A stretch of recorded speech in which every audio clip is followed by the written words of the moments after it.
We are broadcasting live. Good morning, everyone. This is the council meeting for the town of Mono held on Tuesday, February 10th, 2026. This meeting is being conducted both in chambers and by means of electronic participation as permitted by Section 238, subsection 3.1 of the Municipal Act 2001 as amended and the Town of Mono's Procedural Bylaw 2020-42. Residents can join us virtually during the course of the meeting or follow up on our webpage after the meeting has occurred. We do have a quorum. Just a reminder that the emergency exits are in the rear of the council chamber. Members of council are free to declare pecuniary interest at this point or at any point in the course of the meeting followed up in writing with the clerk. And I'd like Councillor Davey to do the Indigenous land acknowledgement. Thank you. Thank you, Mayor. We would like to begin by respectfully acknowledging that the town of Mono resides within the traditional territories and ancestral lands of the Chionotante, the Attawandaran, the Haudenosaunee, and the Anishinaabe peoples. We also acknowledge that the town of Mono resides within the treaty lands named under Treaty 18, the Nottawasaga Purchase of 1818. These traditional territories upon which we live and learn are steeped in rich Indigenous history and traditions, and it is with this statement that we declare to honor and respect the past and present connections of Indigenous peoples with this land, its waterways, and resources. Thank you. And I have a motion that council approves the agenda of session 3-2026 as circulated. Moved by Councillor Capes, seconded by Councillor Mankdalo.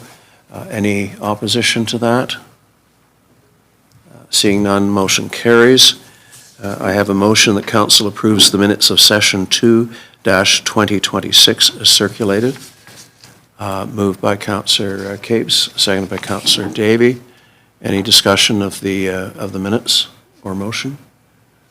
Seeing none, that motion passes. I have a number of proclamations today. The first one is on Human Trafficking Awareness Day. Whereas evidence suggests that over 90% of Canada's trafficking victims come from within Canada's borders, and whereas Canada has become a hotbed for human sexual trafficking of minor-aged children, 60% of all of Canada's human trafficking can be linked in some way to activities that occur along the Highway 401 corridor.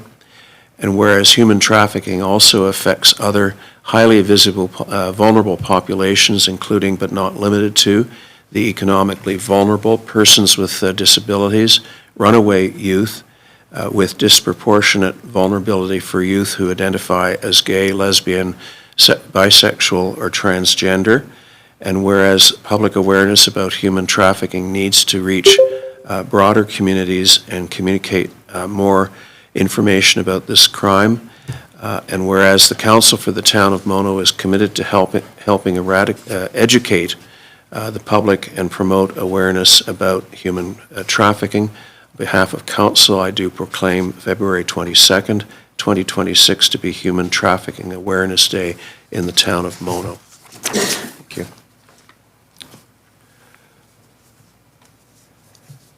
I have a second proclamation regarding Black History Month. Whereas Black History Month is an opportunity to acknowledge and honor the contributions of Black Canadians both past and present and recognize their contributions made to the town of Mono and Canada. And whereas during Black History Month we celebrate the many achievements and contributions made by Black Canadians to our collective economic, cultural, social, and political development. And whereas the town of Mono recognizes and values the contributions and advances that Black Canadians have made and continue to make to Canadian society, and recognize the quest of Black Canadians for more equal opportunity and freedom from discrimination in Canada. On behalf of Mono Council, I do proclaim February 2026 as Black History Month in the town of Mono, and encourage all residents to celebrate our diverse heritage and cultural, and continue efforts to ensure Mono is an inclusive community for all. Councillor Capes? Thank you. And for those who wish to register and join, there is an event at the Grace Tippling Hall in Shelburne on the 21st from 6 to 8. And they also have a very amazing picture gallery that if anybody hasn't been there, they can see. Thank you. Our final proclamation is for Nonprofit Appreciation Week. Whereas Nonprofit Appreciation Week is an important opportunity to say thank you to a sector that goes above and beyond in supporting vulnerable people and strengthening communities, and whereas the diversity of nonprofit programs, including food security, housing, mental health, support for seniors and caregivers, child and youth development, sports, recreation, faith, the environment, arts and culture, services for people with disabilities, community health care, counseling, and more, immeasurably enhance our quality of life. And whereas there are more than 150 charities and nonprofit organizations serving families and individuals throughout Dufferin County, including in Mono, and whereas the people who work at our community's nonprofits are known for their dedication, skill, compassion, teamwork, and leadership, and have always been there when we needed them the most. On behalf of Council, I do proclaim February 16th to February 20th, 2026 to be Nonprofit Appreciation Week in the town of Mono, and encourage all residents to show their appreciation to the people who work in our communities, charities, and nonprofits.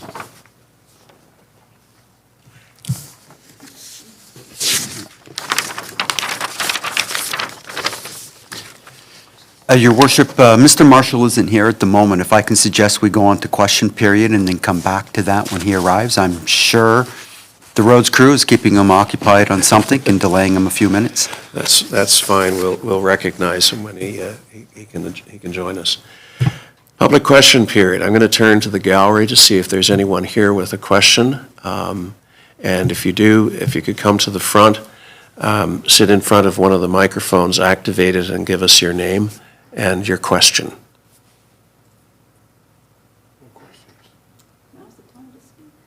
Okay.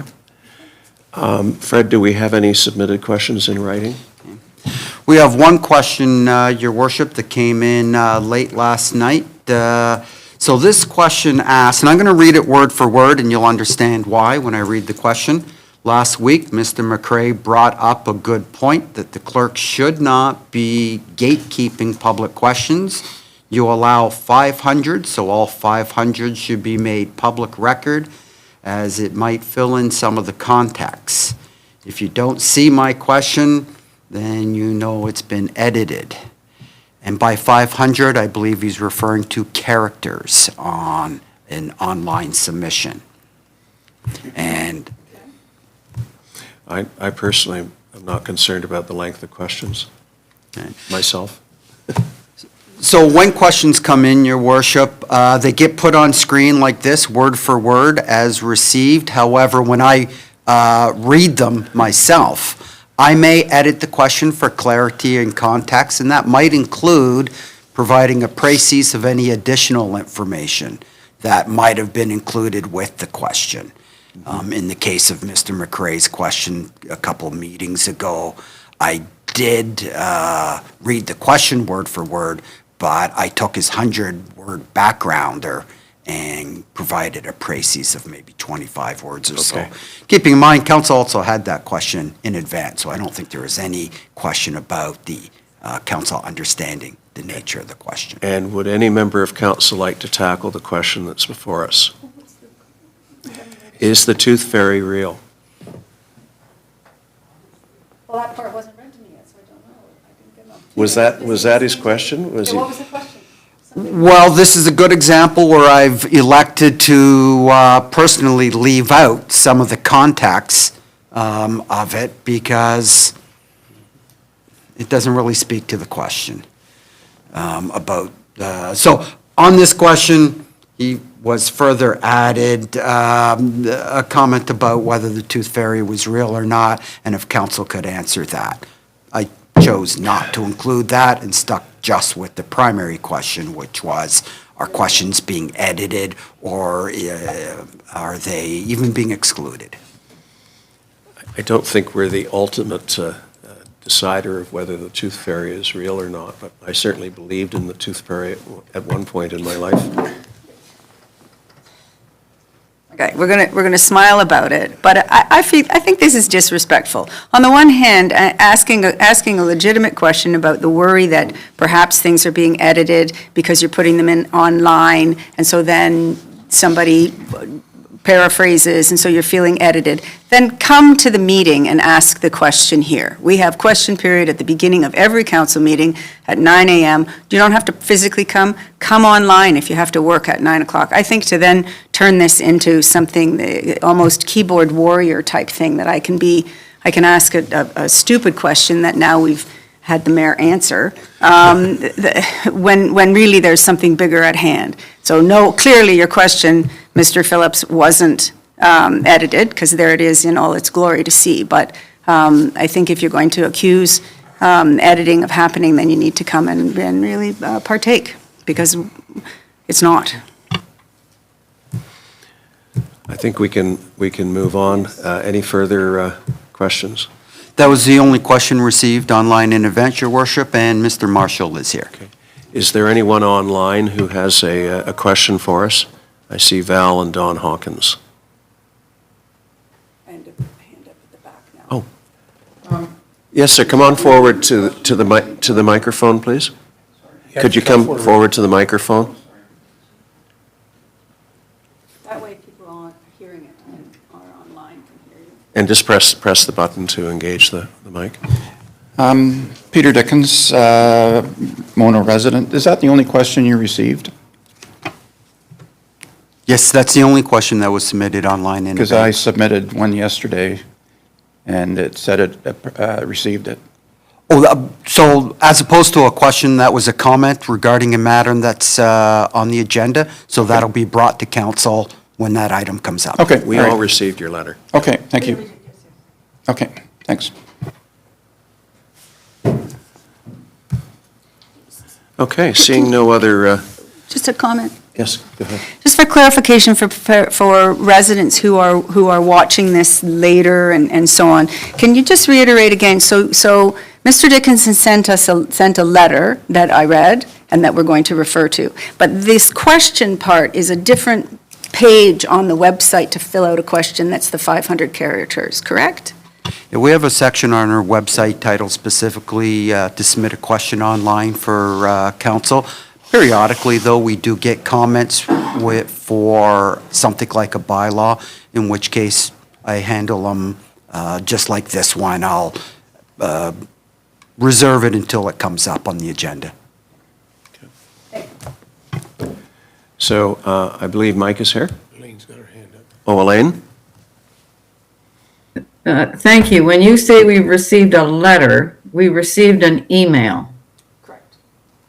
Yes, an Okay, email. thank you. Yes, an email. Just- Dear just council. So I'm not an missing email. something. Thank you.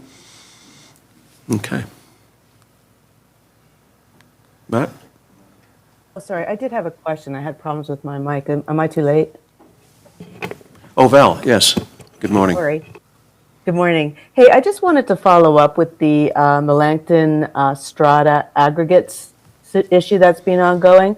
I submitted a lot of comments and concerns. I joined some of their meetings and everything. Is it possible to get updates here as well? I find it really hard to get the information I'm looking for just to see how well it's progressing. I did listen to the Sylvia Jones session that they had, et cetera, but just not sure where it's at or how we can continue other than via Sylvia Jones to sort of make sure that we're heard. Okay. Is there anyone who can address that, Mike?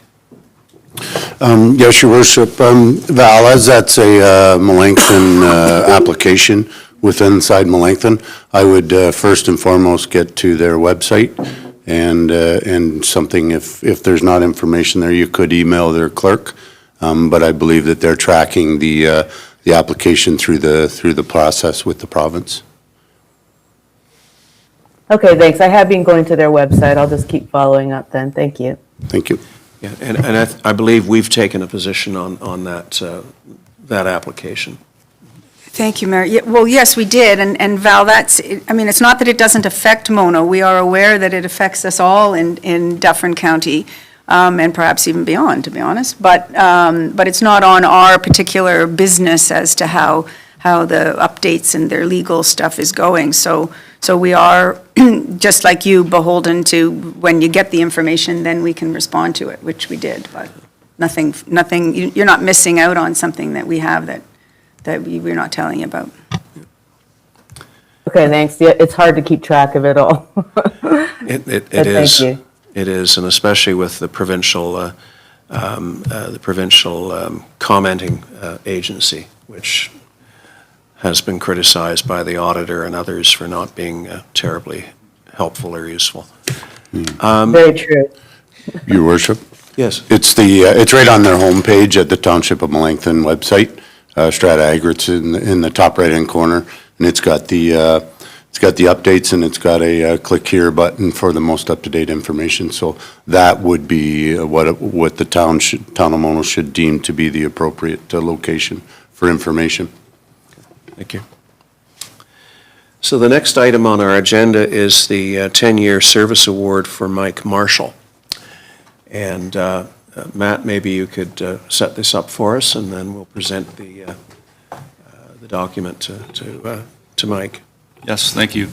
So on behalf of Public Works in the town, I'd like to recognize Mike Marshall. He's a huge contributor to Public Works in the town. Mike treats the town as his own property. He, it's a big responsibility. As everybody knows, it's been a challenging winter. And these guys are always thinking about what's going on, and not just today, but tomorrow.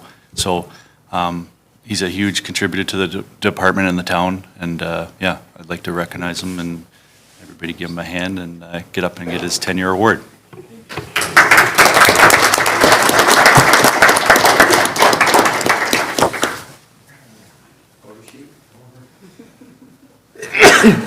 Thank you.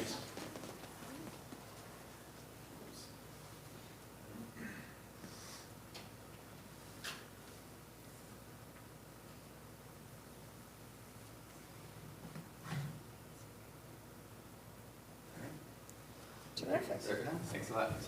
Thank you.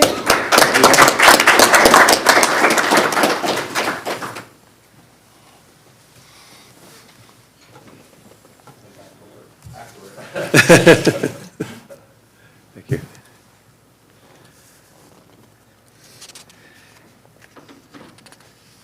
So that takes us to unfinished business and deferred items, the first being the list of unfinished and deferred council business. Any questions from council on the current status of the list? Ralph? We have the residential homes on number 7, I think. Just wondering if there's any update on the planning for the council workshop. So that's something I could bring back at the next meeting, Councillor Mankelo. Okay. I think we just reviewed that in the first meeting of the year, and we'll work to set that up for you. Some information on that.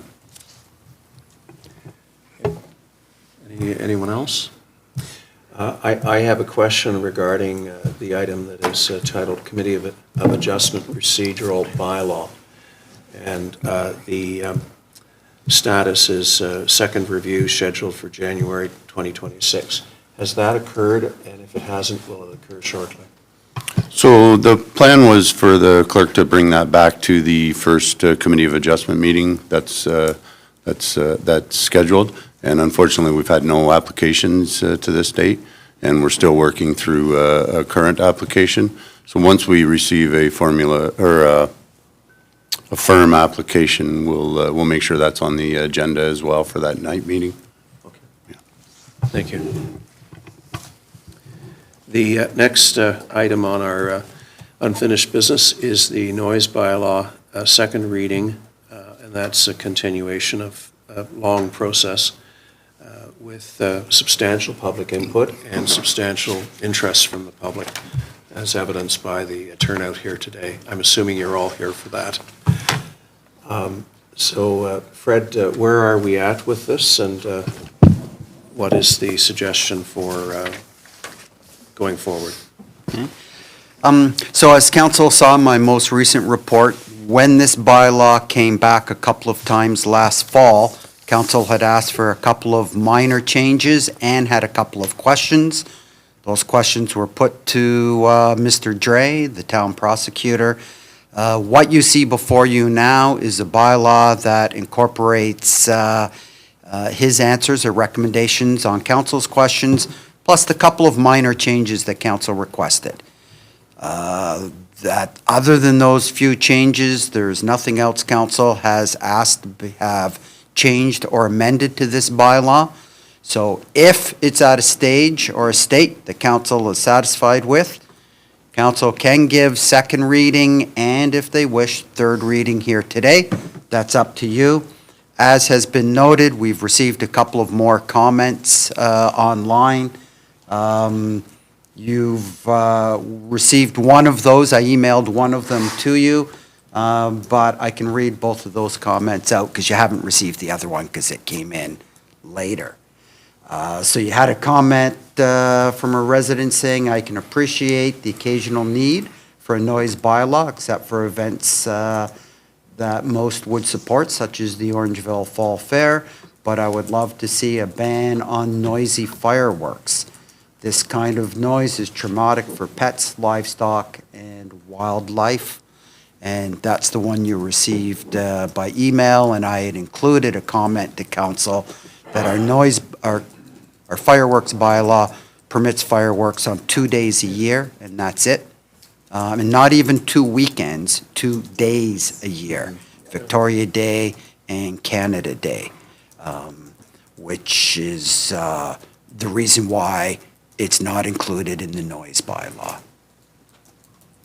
Thank you very much for that clarification for everybody. So the person who sent the one in is going to watch this now. So to clarify for that person, not only do we have a bylaw that we changed to make it very stringent, but there are still people who do fireworks. So what are they to do if there are people who do fireworks? They're to call and make a complaint, correct?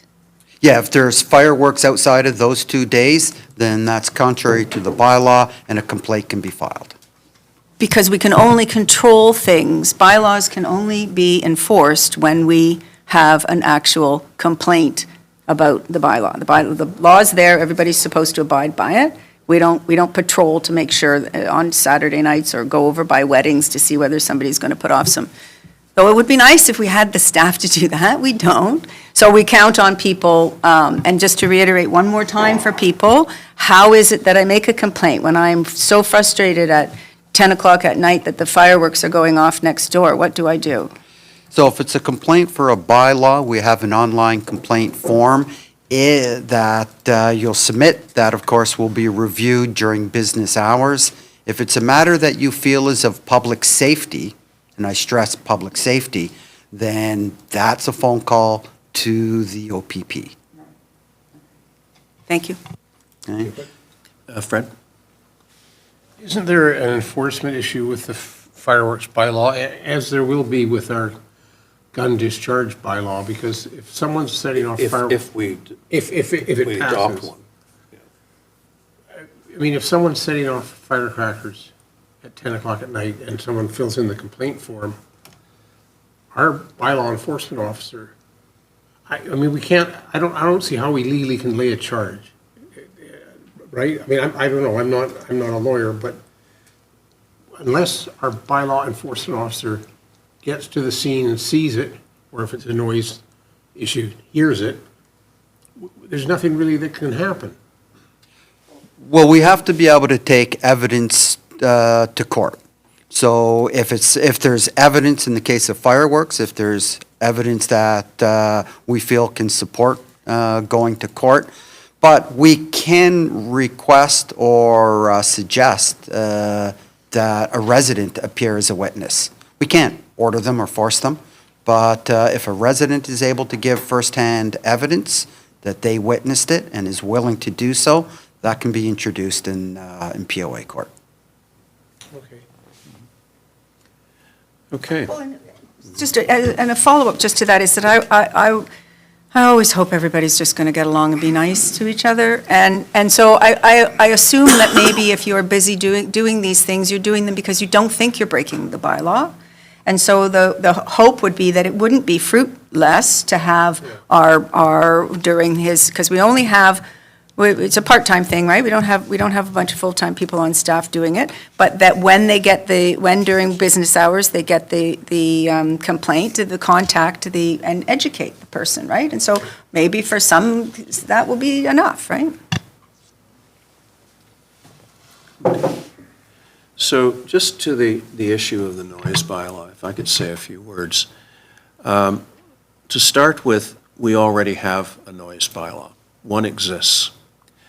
And I think it's sufficiently flawed that it's unfair to everyone, not just the people who are looking for quiet, but also the people who might be affected were they to be charged. The bylaw is antiquated and virtually unenforceable, but as I say, I think it can be unfair to both sides at the same time. What we embarked upon was an effort to consult with the community. It was a level 3 consultation that involved a mailer to every household. We had a web presence for a period of time. We had a questionnaire that people filled out. We had a series of meetings beginning on May 14th last year, a further meeting on September 27th last year, at which time the results of the survey were presented. We had representatives of the OAS and the Credit Valley Conservation attend subsequent to the September 27th meeting. We had another meeting on April 8th for public comments. We reviewed the bylaw again on August 26th and again on October 8th. This bylaw has been characterized as something that is directed at the event center. I think that's a little bit unfair to the extent that the bylaw has built within it provisions for exemptions, as does the old bylaw. And the proposed new bylaw is no more restrictive than what is in place in other communities, including Orangeville. And I specifically mention Orangeville because the bylaw in Orangeville does not shut down the Jazz and Blues Festival. It still continues, except that they have to apply for an exemption and they have to follow some fairly basic rules of engagement when it comes to hosting something that might be construed as noisy. We are not banning activities in this bylaw. We are describing noise as a sound or a vibration that at the point of reception by its volume or nature is likely to disturb inhabitants. So what we're saying is that, and that's a fairly high bar when it gets to court, by the way. As just previously mentioned, unless you have evidence before the court from individuals who have experienced the noise and can attest to the fact that at the point of reception, which is presumably their home, the volume and nature has disturbed them, there is no possibility of a conviction.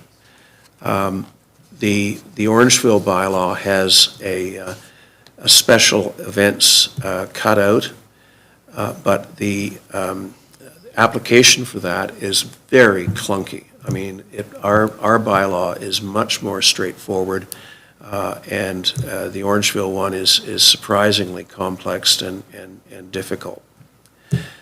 So I just put those things on the record to try and explain that we have not done this in a hasty fashion. We've had a lot of public input from the entire community. And again, there is an exemption process that anyone can apply for if they fear that what they're staging could irritate a neighbor to the point of it being of a volume or nature likely to disturb them. So with that, I open it up to council to make any further comments. Fred? Well, the other thing we should point out that is, if council grants an exemption, this bylaw gives us the ability to enter into an agreement with the applicant. And that I think is the real key. So for example, if Credit Valley wants to have an event in the evening with amplified sound, and they have in the past, and we make part of the agreement that they will monitor the sound level at their property limits, and it shall not exceed, Mark, I forget, is it 55 decibels? And they've actually been quite good at that. But so this bylaw gives us that ability, not to be dictatorial, but to make sure that whatever the event is that we're granting an exemption for has certain limits to it.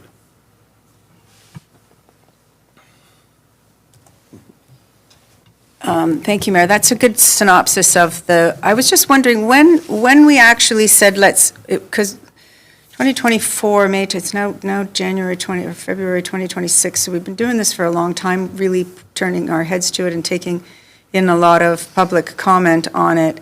When did we really first start? When was it first set on the to-do list of, we'd like to look at it?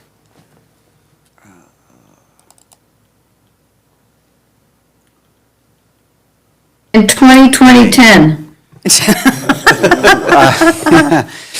It went on to, Really? this current bylaw was driven by a resolution passed by council in May 2023. That's what I thought. So we've really put a lot of effort into it, and we got a lot of response back. The most response outside of our original survey, which we got a lot of response. When you read quickly through this new edited version, and there's a line crossing out the Orangeville Fall Fair, and that triggered a bunch of people, that I can appreciate that. But in the context, I'm hoping that you will understand now that or to label in a bylaw a specific entity is not very fair to everybody else who might want to have events or things that happen in the future. You have things happen in the future and you've got to reassess your bylaw. One of the ideas of this bylaw, to make it nice and streamlined and not clunky like some of our neighbors' ones, is to make it so that it will last a long time. And so the Orangeville Fall Fair was in there, but we ended up with there seemed to be a lot of misunderstanding about what all events the actual Ag Center was encouraged to put on, right? And so having this new bylaw where everybody's equal, and everybody has the ability to come and have a special event license given is much more fair to everybody in the long run, and hopefully it will be a bylaw that withstands time. Councillor Capes? Thank you. And yes, this term of council in 2023, we did bring it forward, and it was brought forward from the 2010-2014 term. Fred will remember that well. We had a task force at the time, but it didn't go anywhere. So thank you for the great summary, Your Worship. And I will say that the history of the current bylaw was for the control of dog kennels, which is why it is written the way it is. And so it wasn't appropriate across the whole community. We did provide extensive engagement opportunities for people to provide comments. And we did not recognize the entity as the OAS in the other bylaw. We recognized the Orangeville Fall Fair, which is an event. So taking a specific event out is, I think, fine. We have an exemption application process.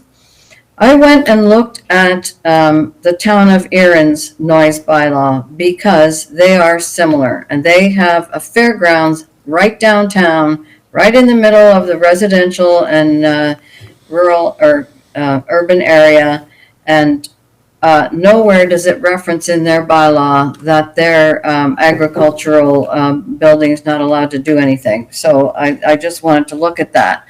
The other thing I noticed in there was that they made reference to the OPP because the OPP will enforce 24/7 people's protection to right for peaceful enjoyment of their property.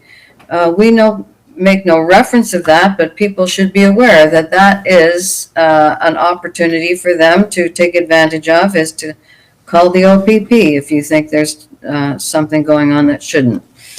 The other thing, and I know that I appreciate all of the adjustments and the fine-tooth comb, we went through this and made some more adjustments. But when I look at the Schedule D, I think it's Schedule D, with all the different fines, I just wonder why we don't have one flat fee, like we have $250 to $500, why it's not just one. If you're violating this bylaw, one fee, and I just, to share with you, Aaron has a $400 fee for that. And then the exemptions, there's a point G, and I wondered, again, I know I'm messing with it, but to actually just state that exemptions for activities undertaken by the municipality, because it's a little bit open there. So G, point G under exemptions, to expand that to say activities undertaken by the municipality, which includes, don't have to say this in the actual bylaw, but that would cover the rental of our halls, because there was some complaint emails received about that. The other thing I want to just understand Elaine, is... can I just ask Fred if he can address that point? Oh, sure. So if I understand that correctly, you're suggesting that as opposed to town operations, services, or activities, Yeah. you would like that expanded, but I'm not clear on what you would like it to say in addition. To say activities undertaken by the municipality. Okay, you'll notice that the word town is bold because town is defined. So. Okay, okay. So when we say town, based on the definition, we are talking specifically the town of Mono. So it's saying Perfect. any exemptions undertaken by the town of Mono, operation, service, or activities are exempt. So with that, does Yes, that okay. meet what your objective was? Yeah. If I can just double back to something that I should have mentioned earlier. This is not the first time we've had a noise bylaw.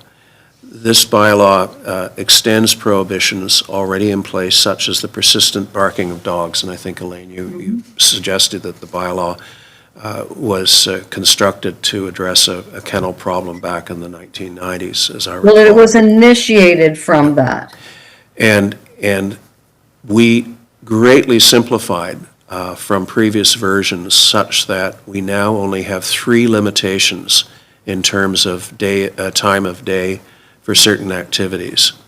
So we've simplified that whole scheme at the request of residents.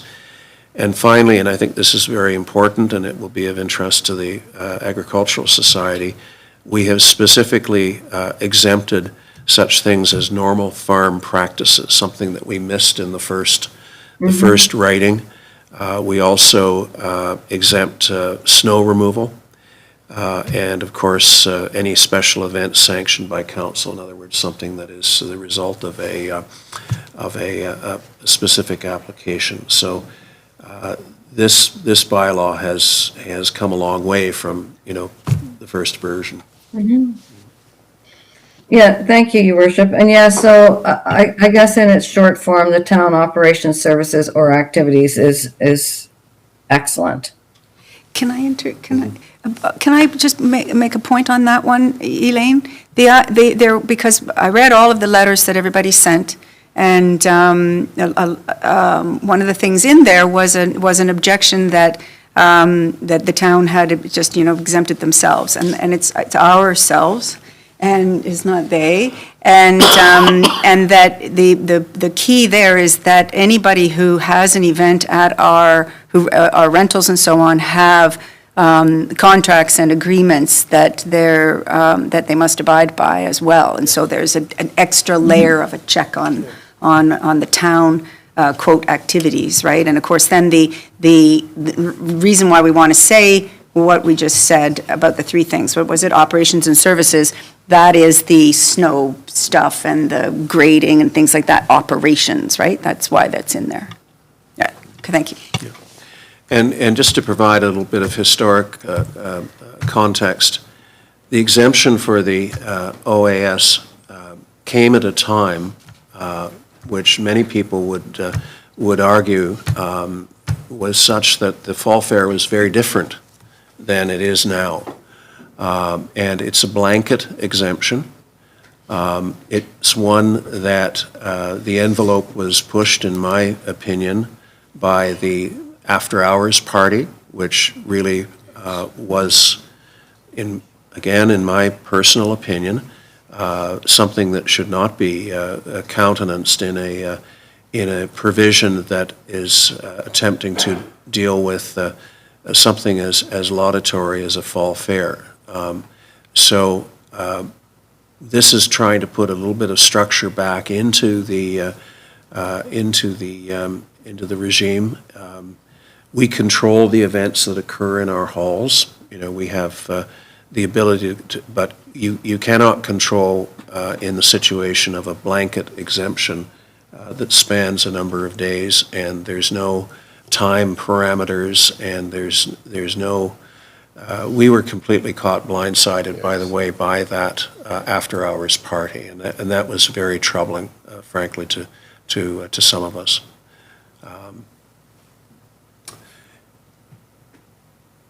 Anyone else? I agree. I've just got one little thing. Sure.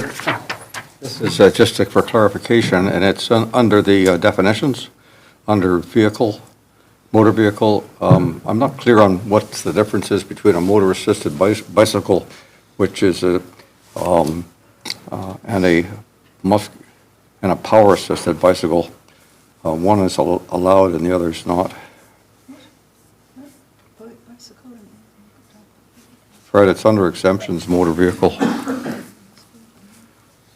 Yeah. Fred? And if you could just clarify for me, which section are you referring to, Councillor Magdalene? I'm on definitions, 1.1, and under that, there's a motor vehicle. It includes a motor vehicle, and then it goes on to define it as an automobile, motorcycle, or a motor-assisted bicycle. But it does not include a power-assisted bicycle. So, is there a contradiction there, or? No, the province has specific definitions, and I have to admit, the province's definitions can be confusing because there are certain power-assisted bicycles that are illegal in Ontario unless a municipality passes a bylaw to permit them. And this is trying to cover off the different definitions that the province has, and I do agree that they can be hard to follow, and I haven't reviewed them recently, so I'm not able to, without looking it up, define for you the difference between them. But there's a certain type of motor-assisted versus power-assisted as defined in Ontario. Okay. What is common on our streets, if anything is common, is the e-bike. And I guess that's power-assisted, is that correct? Again, without looking it up, I don't want to give a definitive answer because the provincial rules are have to be referred to before I. Is it your intention to not include e-bikes? Well, again, until the province allows certain e-bikes on the roads, right? Because they're not permitted, they're banned unless the municipality passes a bylaw to allow them, but the province is also talking about withdrawing that, the ability to do that. Can I put in my 2 cents? So there are different types of e-bikes. There are e-bikes that and they all kind of look alike. The ones that the guys zip around with for the skip the dishes and whatever, with a throttle and their feet are up and they're just kind of going along. Those ones are generally not allowed on, recreational paths and so on because people are walking, versus the other 2 kinds of e-bikes that they won't move forward unless you pedal, which is why this is a little bit concerning that it says including muscle power, because you can't, even those ones, some of them will go very fast and others are, well, the word is throttled, but the motor itself won't go faster than 20K an hour. So this is wording that's straight out of something else that Mr. Dre gave us. This is, but when it comes down to it, it doesn't really affect the bylaw, because the bylaw is not about the vehicle, it's about the noise. Right. Good point. Yeah. And if anyone who's read this is wondering why we have a prohibition against ringing of bells, blowing and sounding of any horn, yelling, shouting, hooting, whistling, or Whistling. Singing. that is language straight out of the 1900 era Municipal Act. And I don't know how it finds its way into our bylaw, but it's been around since, for over 100 years. I'd love to see somebody try and define hooting. Anyway. But that is the good point that Fred has just reminded us, right? That it is just an example of the different kinds of noise, but the point is it noise enough to disturb somebody at the point of reception? That's right. Let's put some parameters on this because it was not designed as a public meeting per se. Maybe I'll allow 2 questions, and maybe yourself and Mr. Darby, who I think probably has a different view. I'm offering you the opportunity, sir. I'm just saying. Yeah, if there's not enough for just 2 questions, there's a lot more people here than questions than just 2 of us. Yeah, I'll withdraw my question, because Okay. some other people might have more important questions But, than myself. but let's be clear. We have had public meetings on this. It's not as if we've not allowed public participation. We've had the survey. We've heard from. I've heard of it, so this is the first one I was linked to, so I just had some questions. Okay. So I was just going to ask them, but these people might have more important than me, so I'll just withdraw. If you would like to forward any questions to me, I'd be happy to deal with them by way of email or in person. I did with some of my wording, I just haven't heard it come up as well. Okay. But I will wait. Yeah, and that goes for anyone. If you have any questions arising from what we've said today, don't hesitate to reach out. Well, if you just No. think any amount of questions, then. Your worship, I can't hear what's going on in the chambers there other than your voice. We're just So I apologize debating if whether I'm we open this up to interrupting the anybody. floor. We're just debating whether we open this up to the floor, and it's up to council whether we do that, but my recommendation is that we have had a great deal of opportunity to address this, and we've also made ourselves available, at least I have, to personally answer emails and calls as I've received them. We have Okay, received. great. We I'm have. sorry, Melinda. I Oh, just sorry. want to go back to my question and ask if there's an interest in us going back to the set fines and making them, like on that schedule, all the same, instead of having one that's 250, one that's 500. I'm not sure. If you're violating the bylaw and you're being fined, then it should be all consistent.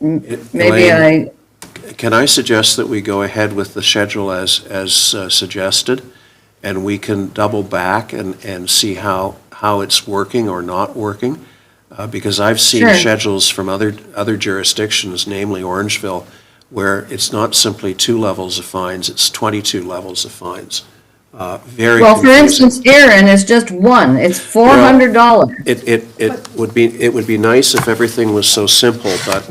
Yeah, yeah. you know, Okay. I'm just saying that ours is relatively simple by comparison to other places where it's a dog's breakfast. Well, and some of these things are more egregious than others. If you've come and you've gotten an exemption, eye to eye, we've made an agreement with you, and then you flout it, it should be more than the $250 for just having made a noise from your stereo in your car, right? Like, No, and it is, Melinda. I agree. If you violate it, you're charged $750. If you obstruct the bylaw officer, you charge $750. But there's a scale of $250 to $500 for emitting sounds that I just, why some are $250 and why are $500. It's okay. I'll leave it. can we? Fred? So while these are just recommendations to council, the thinking behind it was those that are likely to be caused by residents such as domestic tools or those sort of things are at the lower end. Those that are not guaranteed, but are probably coming from commercial businesses or from the failure to maintain equipment are the next level up at 500. And then as pointed out, those that we want to really ensure, such as not complying with an exemption where Yep. that might be again a commercial activity, want to make sure we could get it as high as reasonable to ensure it wasn't just the cost of doing business. Same with hindering a bylaw officer. So that's Right. why there was those three levels, again, subject to council's direction. Thank you, Fred. Thank you, Your Worship. Those fines are approved by a judge, and they look for such things as proportionality, they look for such things as what are adjacent municipalities charging. You can't get away with something that is so unreasonably high that it's indefensible, or so low that it's not worth a prosecution. So I would suggest that we stay with a scheme that recognizes the sound at one kind of sound coming from a resident with faulty equipment or doing construction in the middle of the night is different than that coming from a business, as an example. About the questions in the gallery, because we asked everybody and nobody wanted to during question period. So no, which is fine. So then noting as we get talking about something that questions come up, but the comment of, that I sent a letter and I've noted, like some of my points in the letter haven't been addressed yet. I mean, My question wasn't about that, but that's okay. because I've tried, because we did read, we all read them. We read everything that comes in. Then I have tried to pinpoint what the areas were. So are there, when you say, but what does council want to do with respect to letting questions? If there's something that's new that we haven't been able to address, that they're feeling that this bylaw is offensive, then I'd be interested, as opposed to putting it, because we keep putting it off, right? That it would be nice to have, because we've been trying really hard with the citizen engagement. We really have, and the mayor has outlined everything. But you have a life that you weren't paying attention. It didn't come in front of you until just now, and so I'm kind of aware of that. Okay. Sir, if you are going to say anything, if you could come forward and use the mic so that Councillor Capes can hear you and the audience can hear you. Thank It you. did say that all of our messages would be read out here in front of us as well on the emails that we sent. So to clarify, any email that didn't go directly to council that came into the town and council hasn't seen. So there is one still that I haven't had a chance. But those that council's already aware of because they went to council, you've already got those, right? So there is one But question. it did say they would be read here today. All the messages that were sent in by us? Not No. Well, Questions the that email came- I got said they would all be read out here today. I can go through my emails and find them right now, sir. But we're not going to spend the next 3 hours reading all of the correspondence. Well, it did say that they would all be read today. Well, I'm sorry, we're not spending the next 3 hours reading every single message that we received. Quite a few of them, by the way, were a form letter that was constructed by somebody who is very active on Facebook. Mine was not. Suffice to say that we've all read them. Okay. Many of us have responded to them. In some instances where I've gotten an email, the response I've shared with council because I want them to see what I'm saying to the constituents. But we do not have the time, sorry, to read every single piece of correspondence, and quite a few of them were repetitive, notwithstanding good content, good questions. Peter's letter was particularly pointed on a number of issues, and we will further engage with him as president of the OAS. Okay, I was just concerned with that, and that's perfectly fine Yeah. then. But I was told that all the emails would be read, and that's because I just got a reply. I'll go through my replies and see what it said, and I'll bring it back up for you guys to Yep. see if you'd like. Happy to see what you find. What's the question what's the one question that we haven't seen? So again, questions that came in direct to me and council hasn't seen are the ones that I was referring to earlier in the meeting. So the one other question that came in is, we live rural for a reason. We are offering less events for use, and we need the fair and the demo derby. Can you just repeat that? They were arguing we need the fair and the demolition derby. Correct.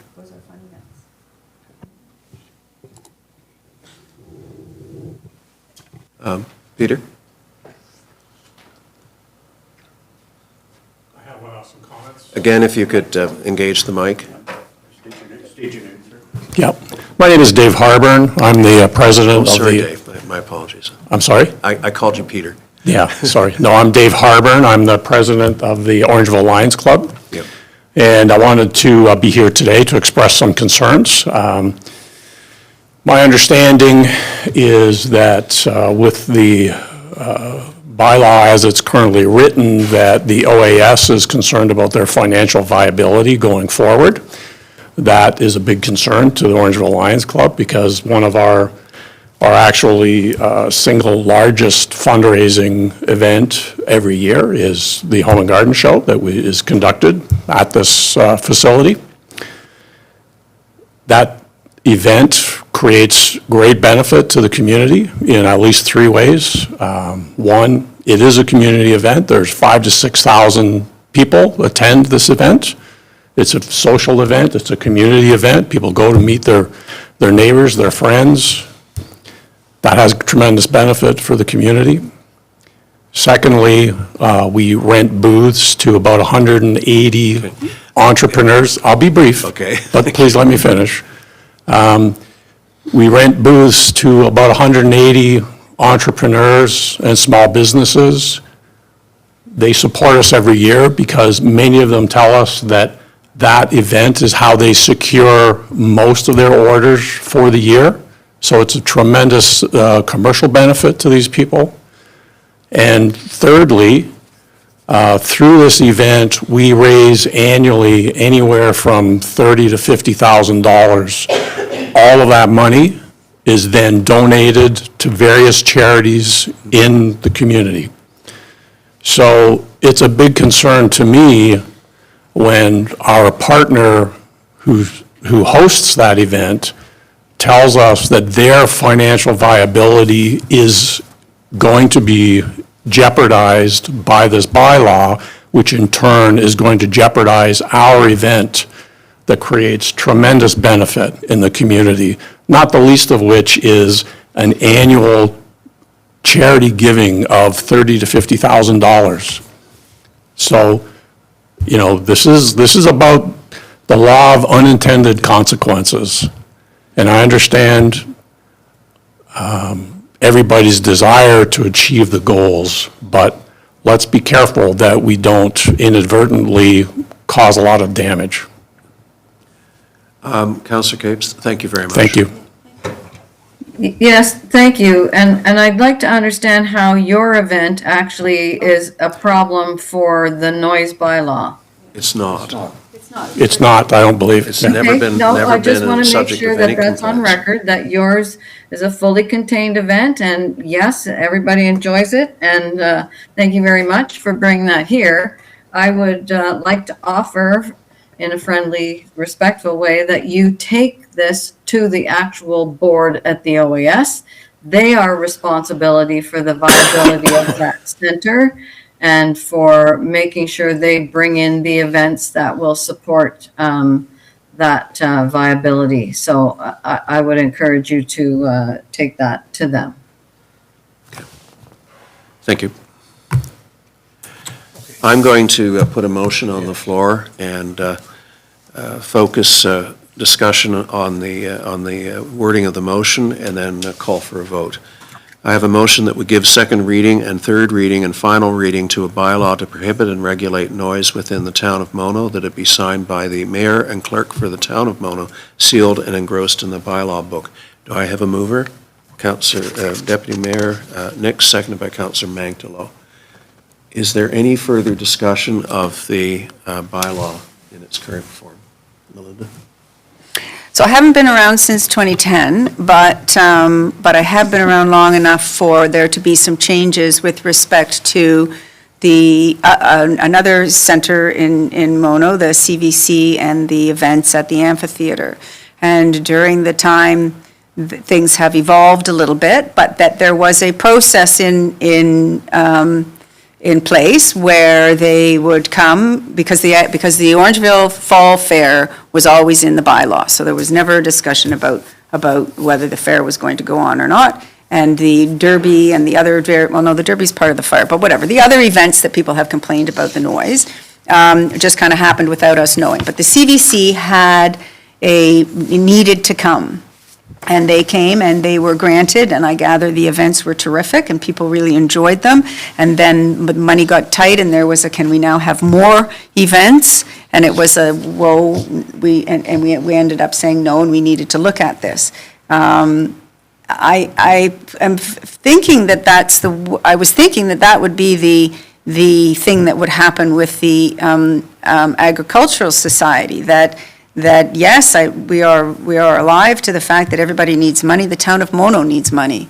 And so the idea that you have to be creative and come up with new events, the Home and Garden Show is a prime example of one that is not a problem. And I don't know how many other craft shows and things like that one could have, but it's the at night disturbing the neighbors. That's what the after hours and things like that are the problem. So I really feel that this wording and the spirit of this new bylaw will not close down businesses, but will give just a bit more of a control over the noise ones, the noisy ones, just more control over the noisy ones.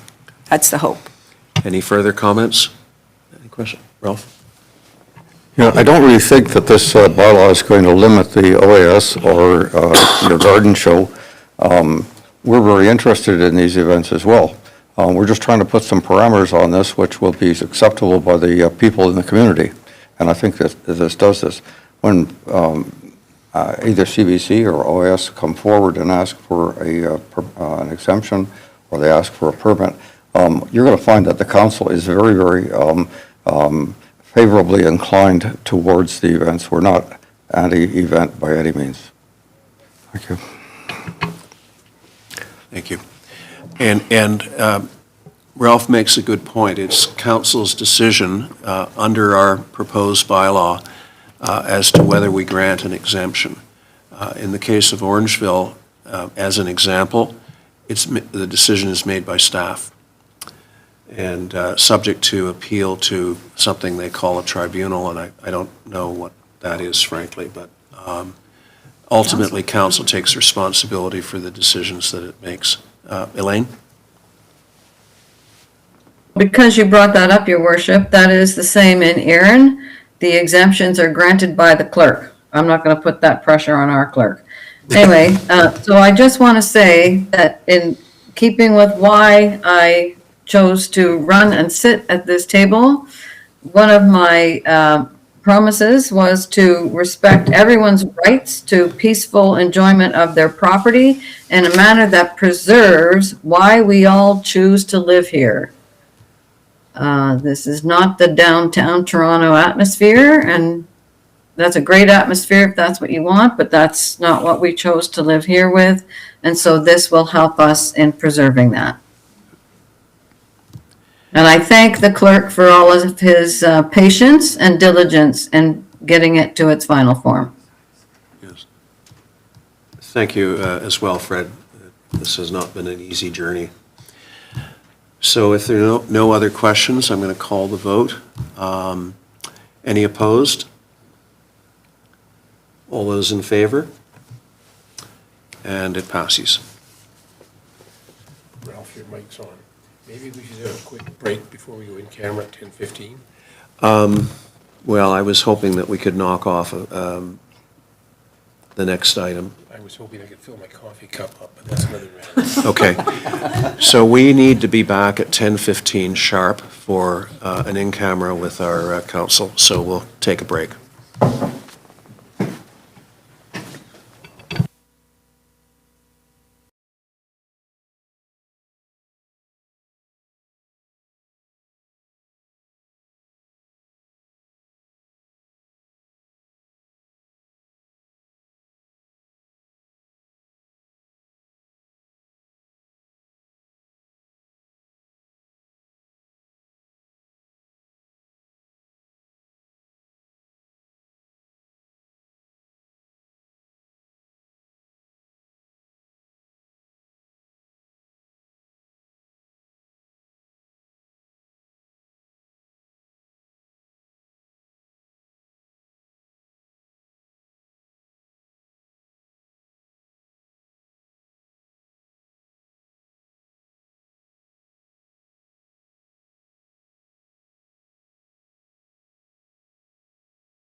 Oh, I get to use the gavel again.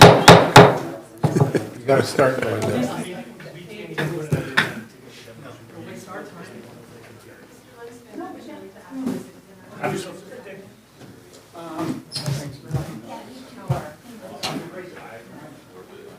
What is the exemption process going to be now that we've passed it?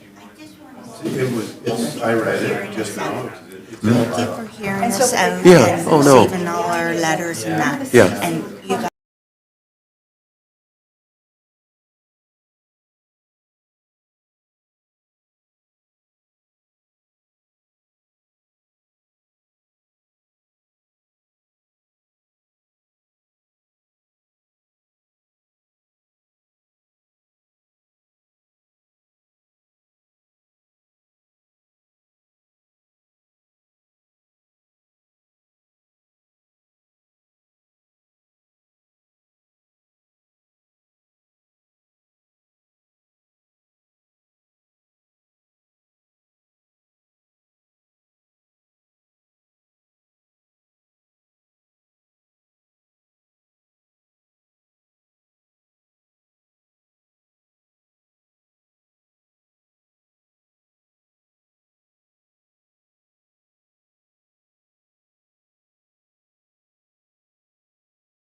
you guys Can we go in camera? We'll still have to pass the resolution.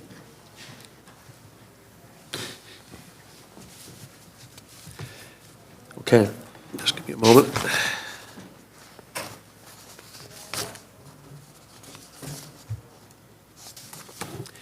I have a motion that council moves into a closed meeting pursuant to Section 239 of the Municipal Act 2001 as amended at 10:17 a.m. for Line 2 Developments OLT Appeal, Section 239, Subsection 2, Subsection E, Litigation and Potential Litigation, including matters before administrative tribunals affecting the municipality or local board.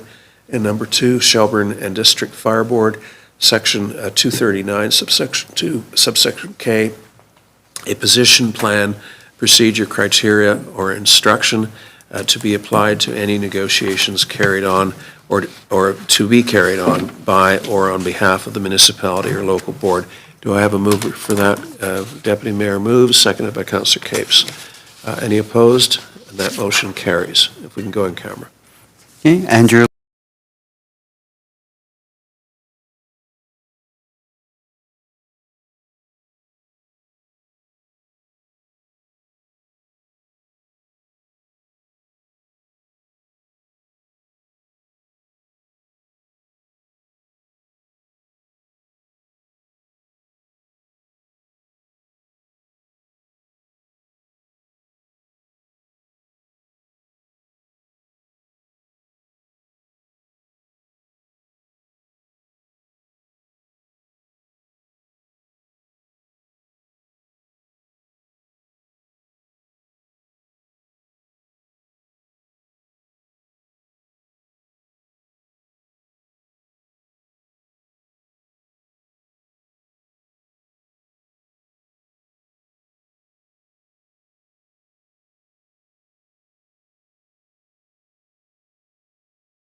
are back live. Thank you, and I have a motion that we rise from an in-camera session at 13 minutes past 12 p.m., and that council accepts the advice of from the town solicitor and directs town staff and the town solicitor to proceed accordingly. Do I have a mover on that? Councillor Davey moves, seconded by Councillor Mankelow. Any opposition? Seeing none. Was that both solicitors' advice we accepted? It's, Yes. yeah, effectively, yeah. I don't think there's any doubt of that. Nope. Well, that covers everything the council went in camera for. Okay, so that motion carries. Returning to the agenda, we go to the OPP police agreement amendment.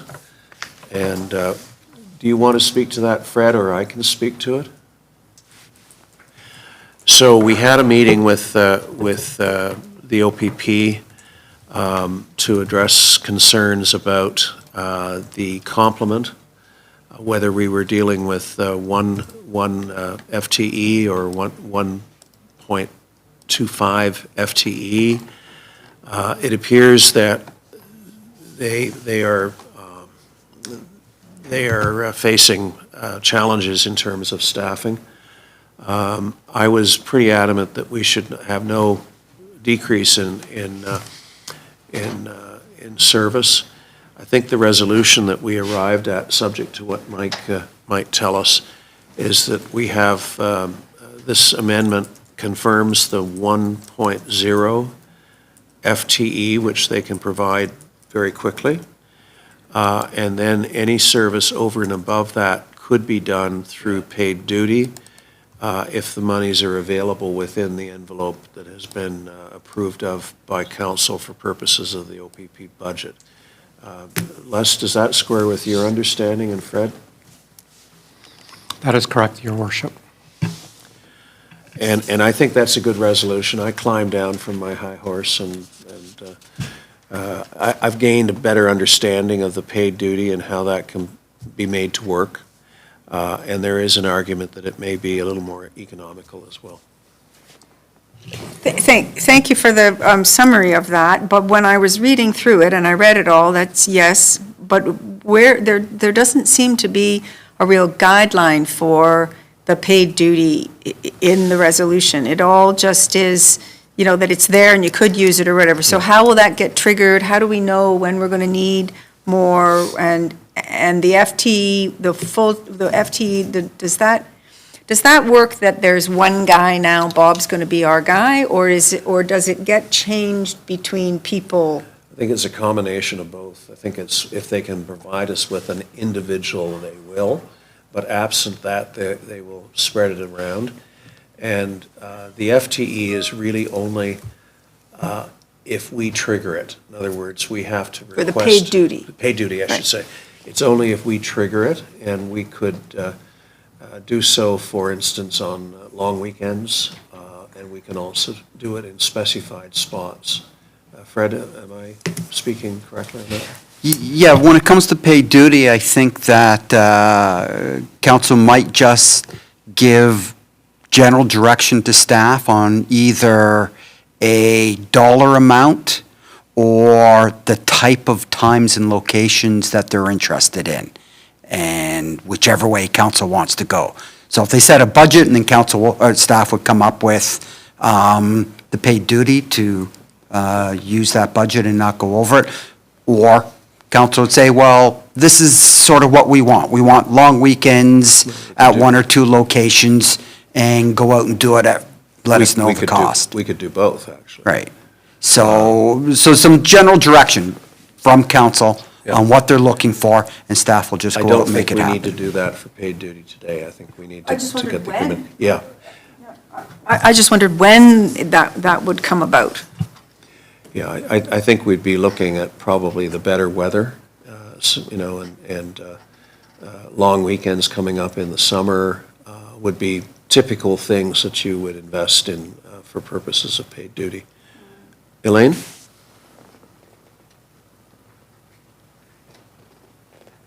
Thank you. So I just want to be clear, this one full-time FTE is that in addition to services we get now, and they would be solely dedicated to traffic? So it's a continuation of what we've had for 20 No, odd they're gonna say years. they get one FTE, and so they'd be Yeah. dedicated to traffic. It would be a pure dedication to traffic, except in situations where they might be called away on an emergency. Right, perfect. So And it's it's identical to what we had Yeah. up until Yeah. 6 years ago when we added Yeah. the 2.5. Yeah, now that adds another 6243 to the every taxpayer. No, it's built into the budget that we passed. So it's not Oh, over, it is? it's not over and above the OPP budget that we've approved. In fact, Okay, so I we will read that. realize some savings at some point because of our constable's retirement back in May, and they haven't always been able to fill the position. And they sort of bristle when you say FTE, that they look at it more in terms of the number of dedicated hours. Well, their language was FTE in the contract, so. Yeah, it's, So there is no depends who you additional talk to. $62.43. No, there's no additional monies. Les, correct me if I'm wrong, that there's no additional monies. No, there's no additional monies. It's already incorporated. In fact, if we never trigger a paid duty, we actually save money. No, but that's not paid duty. If we add another officer dedicated to traffic for Mono, that is not paid duty, that is an officer. But that's what. Paid duty is when we say we need an additional service here, this time, this date. Yeah, we're getting our dedicated officer or equivalent of a full-time in terms of hours, and then if we choose to go over and above that, we are into the realm of paid duty. But Right, the so this monies, option gives us the opportunity to do that. yeah, the monies are budgeted for. Okay, Okay. So can I do a motion on that? That we introduce and give the necessary readings to a bylaw authorizing the town of Mono to amend the agreement for the provision of additional police services substantially in the form as attached as Schedule A to the bylaw, that it be signed by the mayor and clerk, signed, sealed, and engrossed in the bylaw book. And who would like to move that? Deputy Mayor moves, seconded by Councillor Capes. Any further discussion? Motion carries. I have to declare an indirect conflict of interest for the next item, so I'll vacate the room. Okay. Okay, and that takes us to the sixth line road allowance land conveyance, and who from staff would like to address that? Okay, Your Worship, so as noted in my report, this is an unopened road allowance that council deemed as surplus several years ago. And at that time, the landowners that abut this property were told to go out and undertake a survey at their costs so that we knew exactly what land would be transferred and or sold. That's been done. Myself and the CAO sat down with the landowners, and they're all in agreement on which parcels each of them are interested in. The landowners were also informed that we'd be looking at selling this at a nominal cost, with the exception that the Bruce Trail is asking that that piece, part one, be a donation. Then in addition to the road allowance, there's also a small parcel that the town owns on Airport Road that is being used by one of the landowners involved in the road allowance for his driveway. We've got an easement for them to access it, so at the same time, we thought we'd clean that up and offer to sell that to that landowner who's agreeable. So at this point, what we're looking for is direction from council to move forward with the sale. And in accordance with our bylaw, with respect to sale and disposition of lands, the method of determining the value of the land, and staff is recommending direct negotiation between staff and the landowners. And in my report, I had pointed out, this is what we had done previously with the Brookley road allowance, and I'm recommending the same here. Ralph? Just for clarity, I'm wondering if we could put one of the maps on, maybe the key map or whatever one you'd like, Fred, and you could explain to us or make sure we know what lands we're talking about. Absolutely. Andrew, if you can put up that, the color version of that map.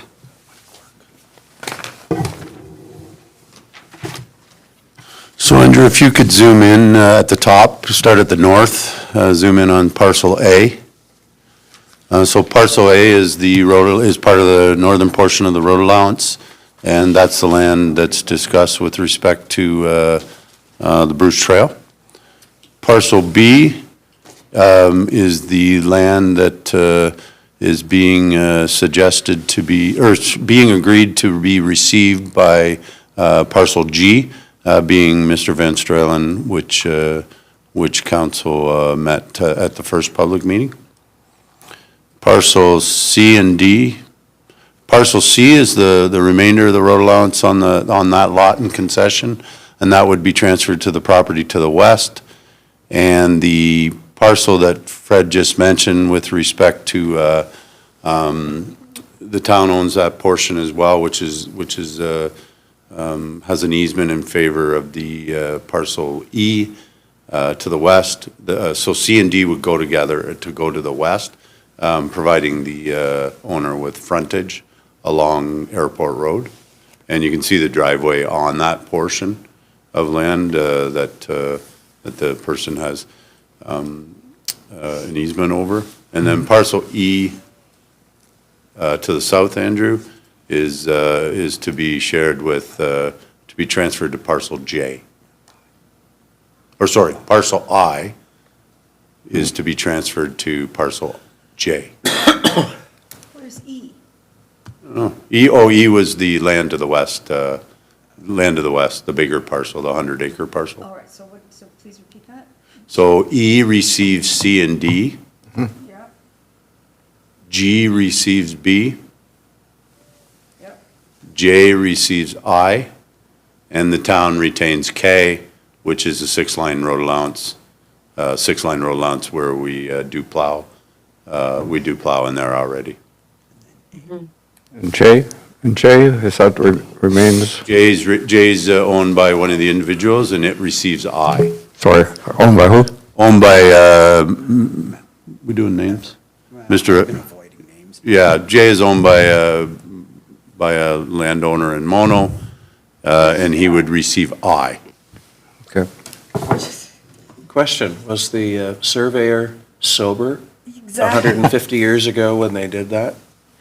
Yeah, it's quite the feat. Even a lot of the unopened road allowances in Mono are fairly beautiful, and there's a reason that roads don't go north to south in Mono, and parcel I and D and D are definitely prime examples of why the horses diverged to the right to create Airport Road, the deviated road. But for clarification for people who only look at this later and having the documents, that map that you gave us was from one of the first discussions about this, about let's make it surplus.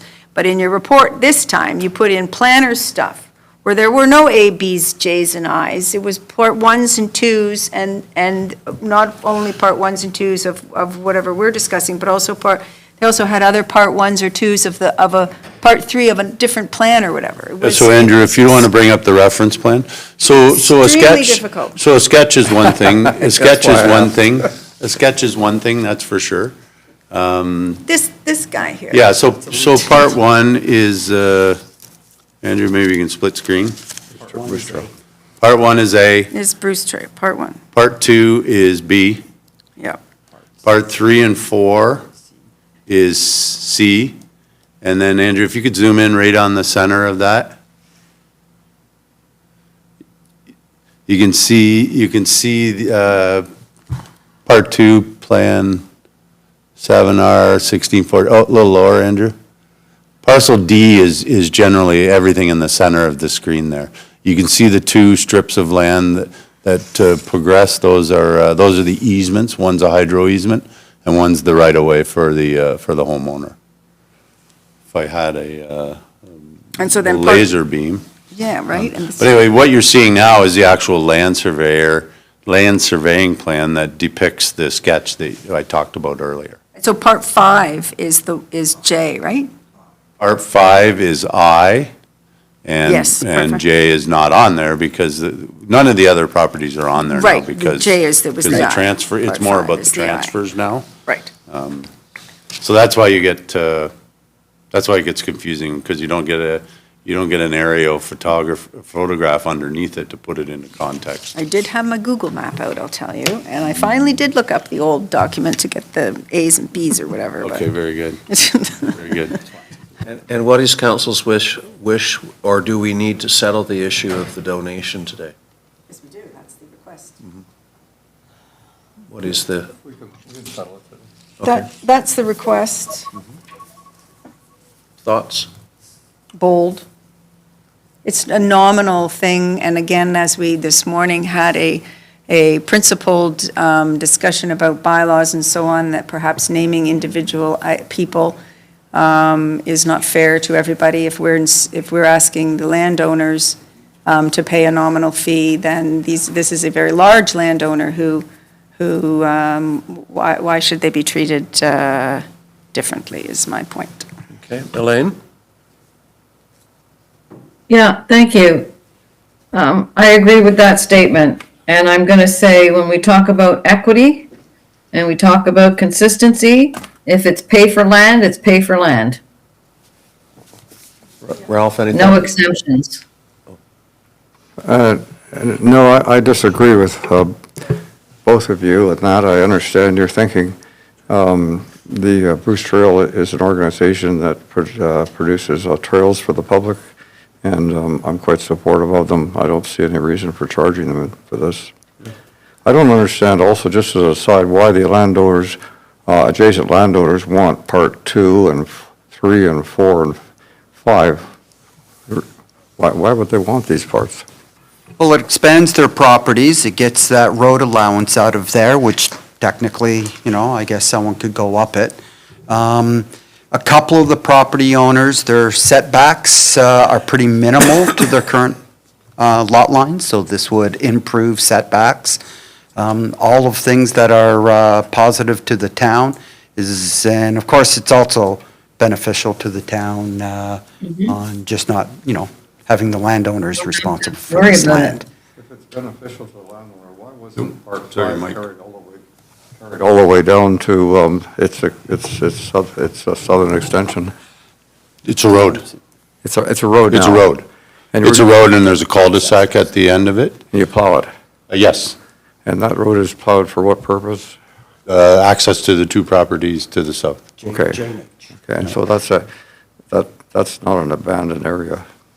The town tried to get them to take private responsibility of the road, but I see. I think we did too good of a job this year, so they didn't want to lose Public Works. Well, those were sort of addendum questions, but I'd support giving the Bruce Trail the Part 1 with no charge. So Fred, there's nothing in the motion that gives that direction. All it says is that we approve direct negotiations or sale by the town pursuant to. Right, so I am seeking direction from council, and I didn't want to presuppose council's position on the Bruce Trail. So I am looking for direction on the Bruce Trail, whether to attempt to negotiate a price, which would be Part 1 or Piece A, depending which map you're looking at, or take that, the smallest parcel, the smallest part, and offer that at no charge to the Bruce Trail, but negotiate with the rest. So those are the two questions. But they're not- And direction. Do we need an amendment to the motion? We need, the motion has to have the part about direct negotiation, but if council gives direction that direct negotiation can include no charge for the Bruce Trail, I'm satisfied with that. Okay, so you're suggesting an amendment, no charge to the Bruce Trail? No, I just need direction from council if the direct negotiation includes 0 for the Bruce Trail.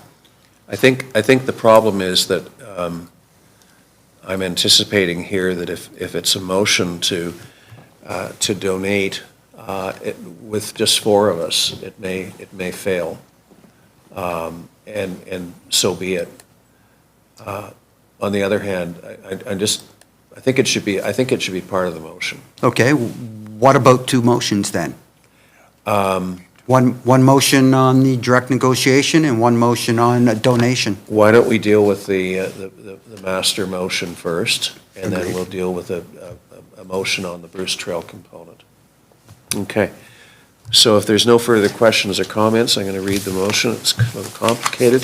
Whereas council has deemed the 6-line EHS unopened road allowance between Part Lot 7 and 8 and West Part Lot 8, Concession 7 EHS, the town of Mono as surplus on June 13th, 2023, and whereas council wishes to proceed with the sale of said lands, therefore be it resolved that we approve the sale of, number 1, the unopened road allowance located between concession 6 and 7 east of Huron, Ontario Street at part of Lot 7 and 8, Town of Mono, shown as parts 1, 2, 3, 4, and 5, and west part of Lot 8, concession 7 EHS, Town of Mono, shown as PIN 34088-0112 LT on the draft plan prepared by Michael Van Lakeveld, Ontario Land Surveyor,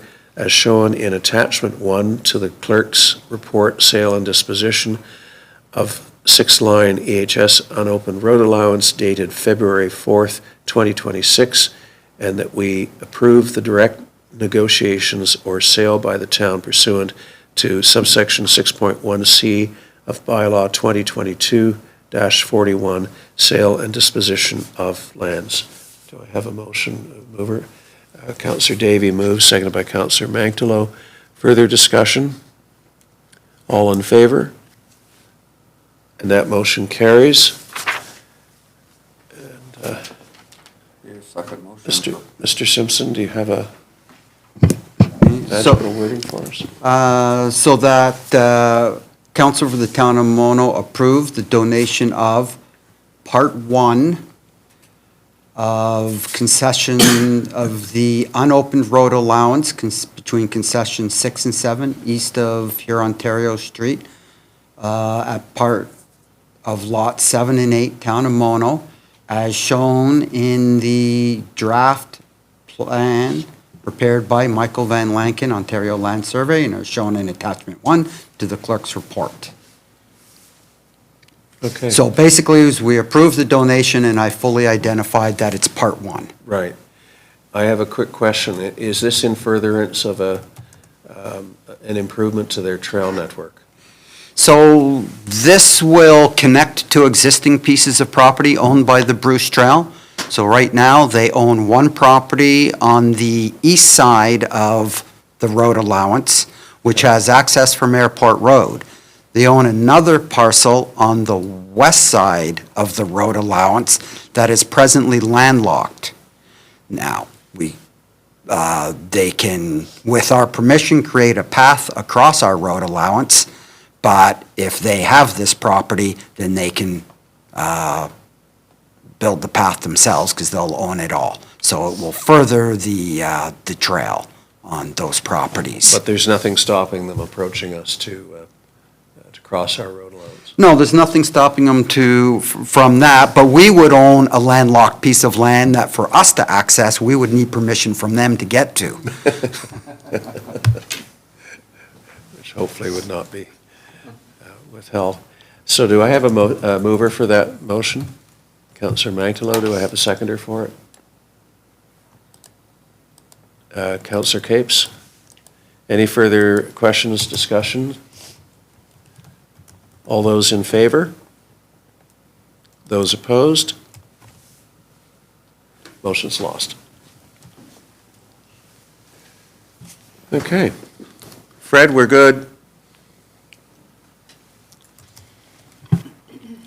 Next item on the agenda is the Laura Ryan Memorial item, and I'll let Michael address that. Thanks, Your Worship. So originally I was approached by a close family member of Laura Ryan following the passing on December 6th. Discussions went on about forming a partnership with respect to potential memorial. Through conversations, we identified that Ms. Ryan had a great like and want to attend and participate in the monopollinator garden. This transpired to the family member speaking with Councillor Mankdalo, and following that, there was a request and a presumed want from the family to have the town of Mono set up a donation page and link that people, in lieu of flowers, could provide donations to the town for a potential future project with the at the monopollinator garden. This has come as this is in line with how the town, what I'm recommending that council look at for the memorial for Miss Ryan and former mayor and obviously warden of the county. So I have it outlined in my report, or my memorandum, about looking for the town to support a financial contribution, provision of some staff time and some allocation of necessary equipment. Unfortunately, right now, council, until I get council approval to sit with Councillor Mankdalo, being the lead of the management group for the monopollinator, I don't have any pricing on it, but we're thinking definitely an upset limit of $3,000 to $5,000, depending on, obviously depending on the donations received. And so I'm just looking for council commitment, and I will keep, as Councillor Mankdalo and I progress with the design of a potential pergola sun shelter design, we're looking to start the plan and projects on that, subject to council approval. Councillor Capes? Thank you. I just wanted to ask the question about other memorial designations of this type. Where do we have others that recognize town past mayors, reeves, etc.? So Miss Heaton has a memorial bench policy run by the Recreation Department. That policy was 2025. That was at the request, I believe, of a resident. With respect to a memorial location program for previous mayors, deputy mayors, I would say that we're in the early stages of commencing with a potential process for that. Historically, we've not been terrifically good about that or consistent. You're very close to a park that is named after a former head of council. And then, of course, Yes. yeah, and well, Lynn Gibson is a separate one, but the one that and I say Lynn Gibson. yeah, right, Lloyd Armstrong and Lynn Gibson. correct. And in town of Orangeville, as an example, they named streets after mayors, both alive and not alive. Right, but to put to Elaine's point, in Mono, we only have is it just those two parks so far? Do we have anything else named? Staff, do you know? I think No, that- and what sits that's at those parks is a giant rock at one of them with a small plaque on it. And the other one, what is on that site? Lynn Gibson, Yeah, Island Lake Family Park.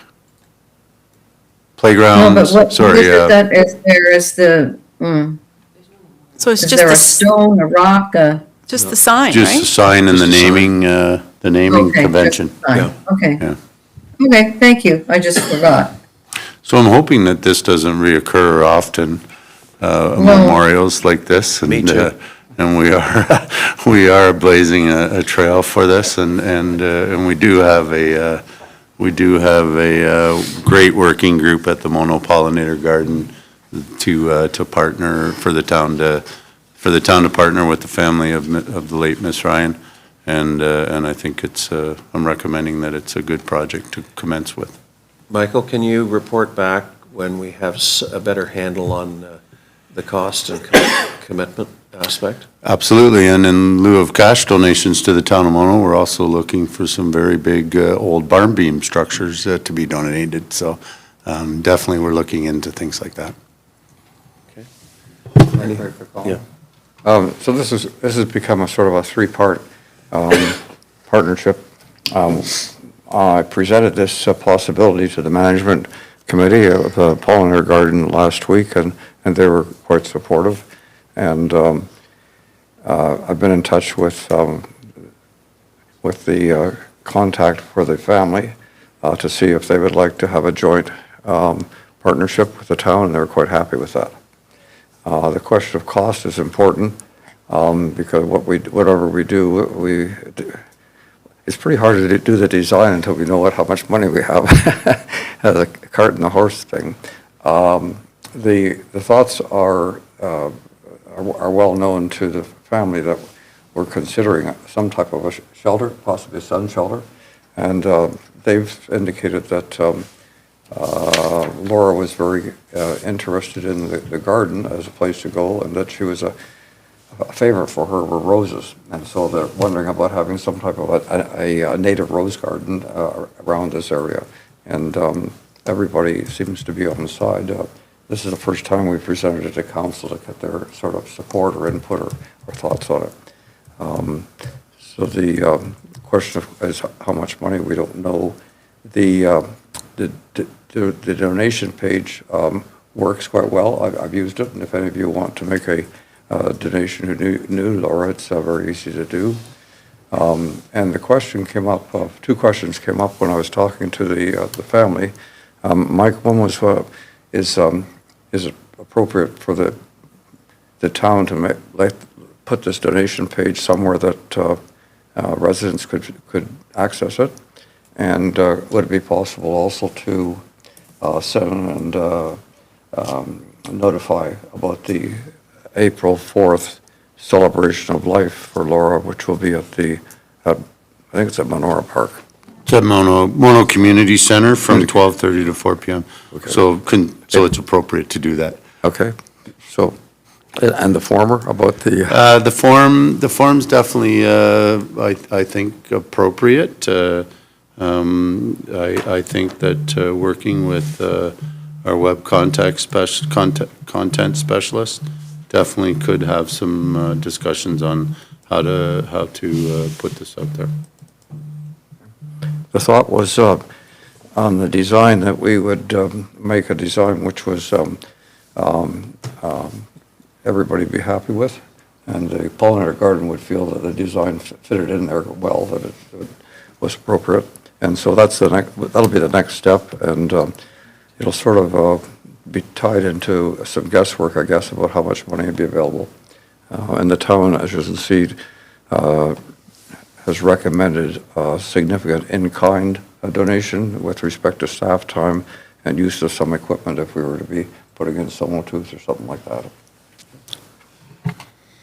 So we okay with that, subject to a report back? Okay. So, next item is on the agenda at my request, homeowner property insurance coverage of fire services. And it's triggered by a couple of fires in the Caledon service area with resulting large bills, and letters going out to the homeowners, which, you know, the intent is to try and get them to get their insurance companies to cover off some of the costs, which is part of conventional policies, as I understand it.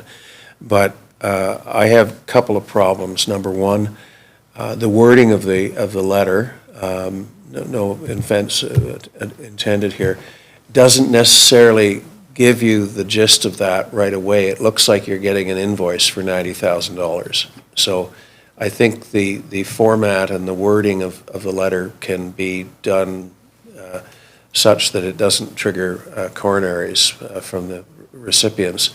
The other thing, the other question it begs is, why aren't we doing this throughout Mono?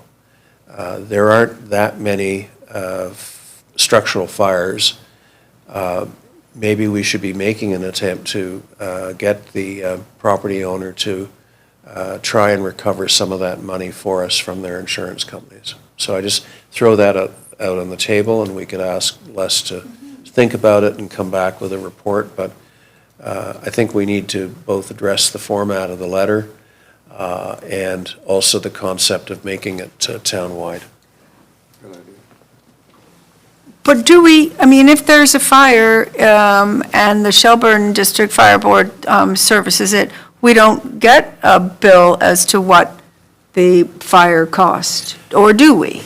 We don't. They'd So have to create how an would you- estimate. They'd have to create an estimate, for purposes of telling the insurance company, this is approximately how much it cost, or this is what we believe it cost. Right, and we don't get one from Rosemont, and we Or don't, Orangeville. or we don't get one from Orangeville. So this is a unique way that there's an agreement with a fire service that provides in the southeast quadrant of the town that was negotiated by other councils, right? This isn't a new agreement.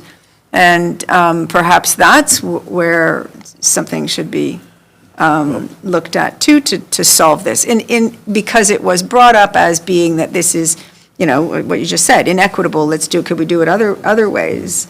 And yet, that is the only bill that we get, that's the way they bill us from Caledon, to pay for those fire services. But my point is, the people in the Caledon catchment area think that they're unfairly being asked to do this, after they get down from the ceiling. And the question is begged is, what about other places in the town of Mono? And then you say, well, we don't do it because of this and this and this. And I'm just wondering if we could prevail upon Les to come up with an approach that we could take. Les, any thoughts? Thank you, Your Worship. The fire, or the Caledon fire area, was the easy spot to start. As Councillor Davey has pointed out, we actually get a detailed bill from them versus a 4-time-a-year levy from the other fire departments.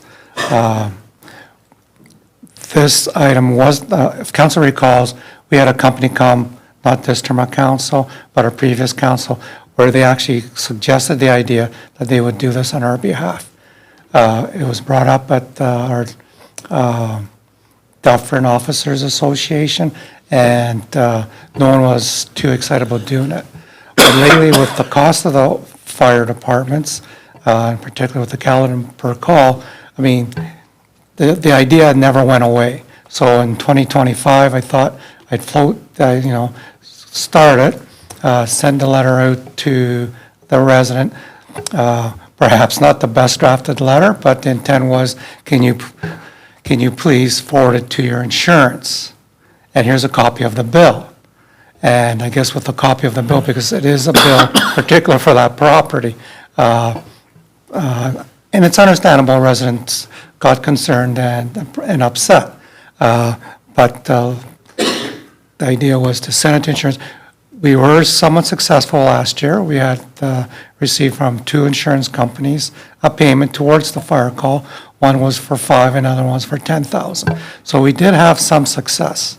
As far as doing the rest of the town, the Dufferin treasurers meet on a monthly basis for treasury items.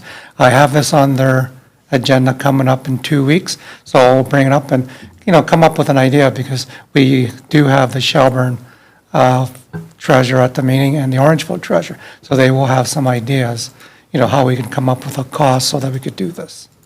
And just correct me if I'm wrong, but we currently do recover for motor vehicle accidents, do we not?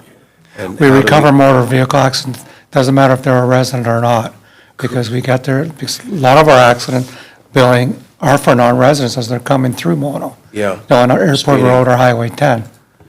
And presumably, we have worked out a cost per emergency call in order to pass that along to the insurance. That's a good point, Mr. Mayor, we have. Yeah, okay. Elaine?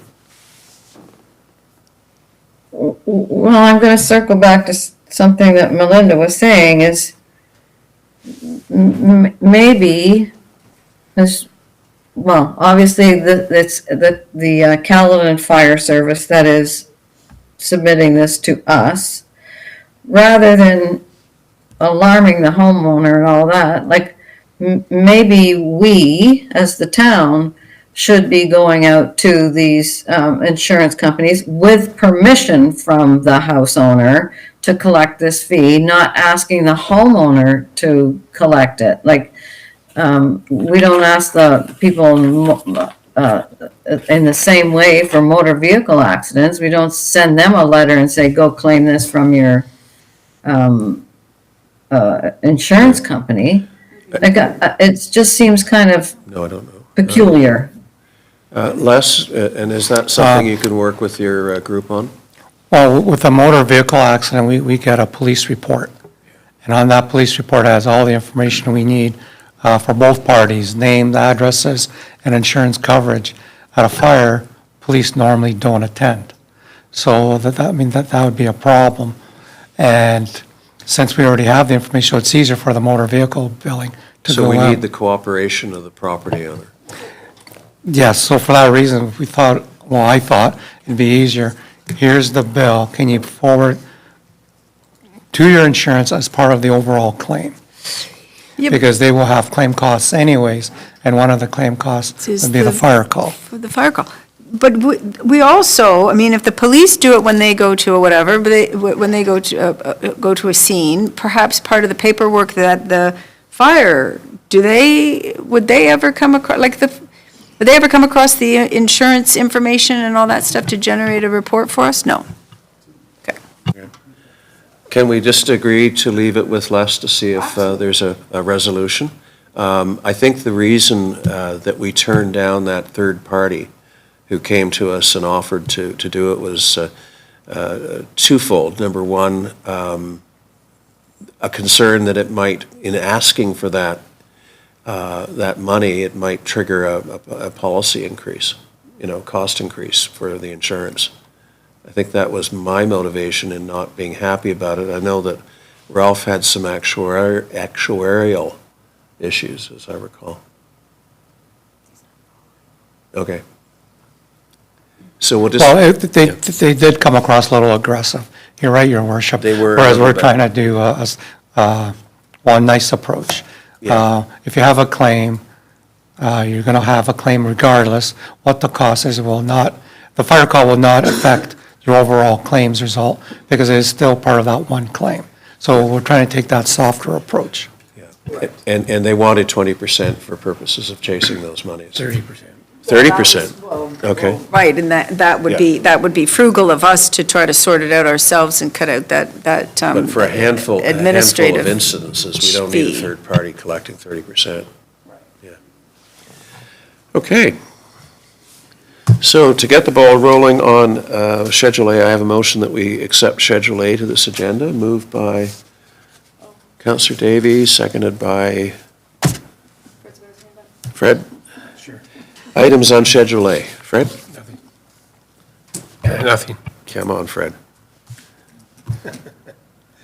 Well, I could talk about the transit study, but I would prefer not to say what I have to say in public. Okay. Okay, how are we doing? So that was the only thing you wanted to talk Yeah. about? Okay. He wants to talk about water. Huh? And I put him. under Schedule A. No, it's not pardon me, on- it's you're not on right, Schedule you're A. right, We're pardon going me. on Schedule A, and for once I sent a list. You're of right, facts. sorry about Some that. stuff I want to talk about. Okay, I got one thing. yeah. Okay. Go. All right.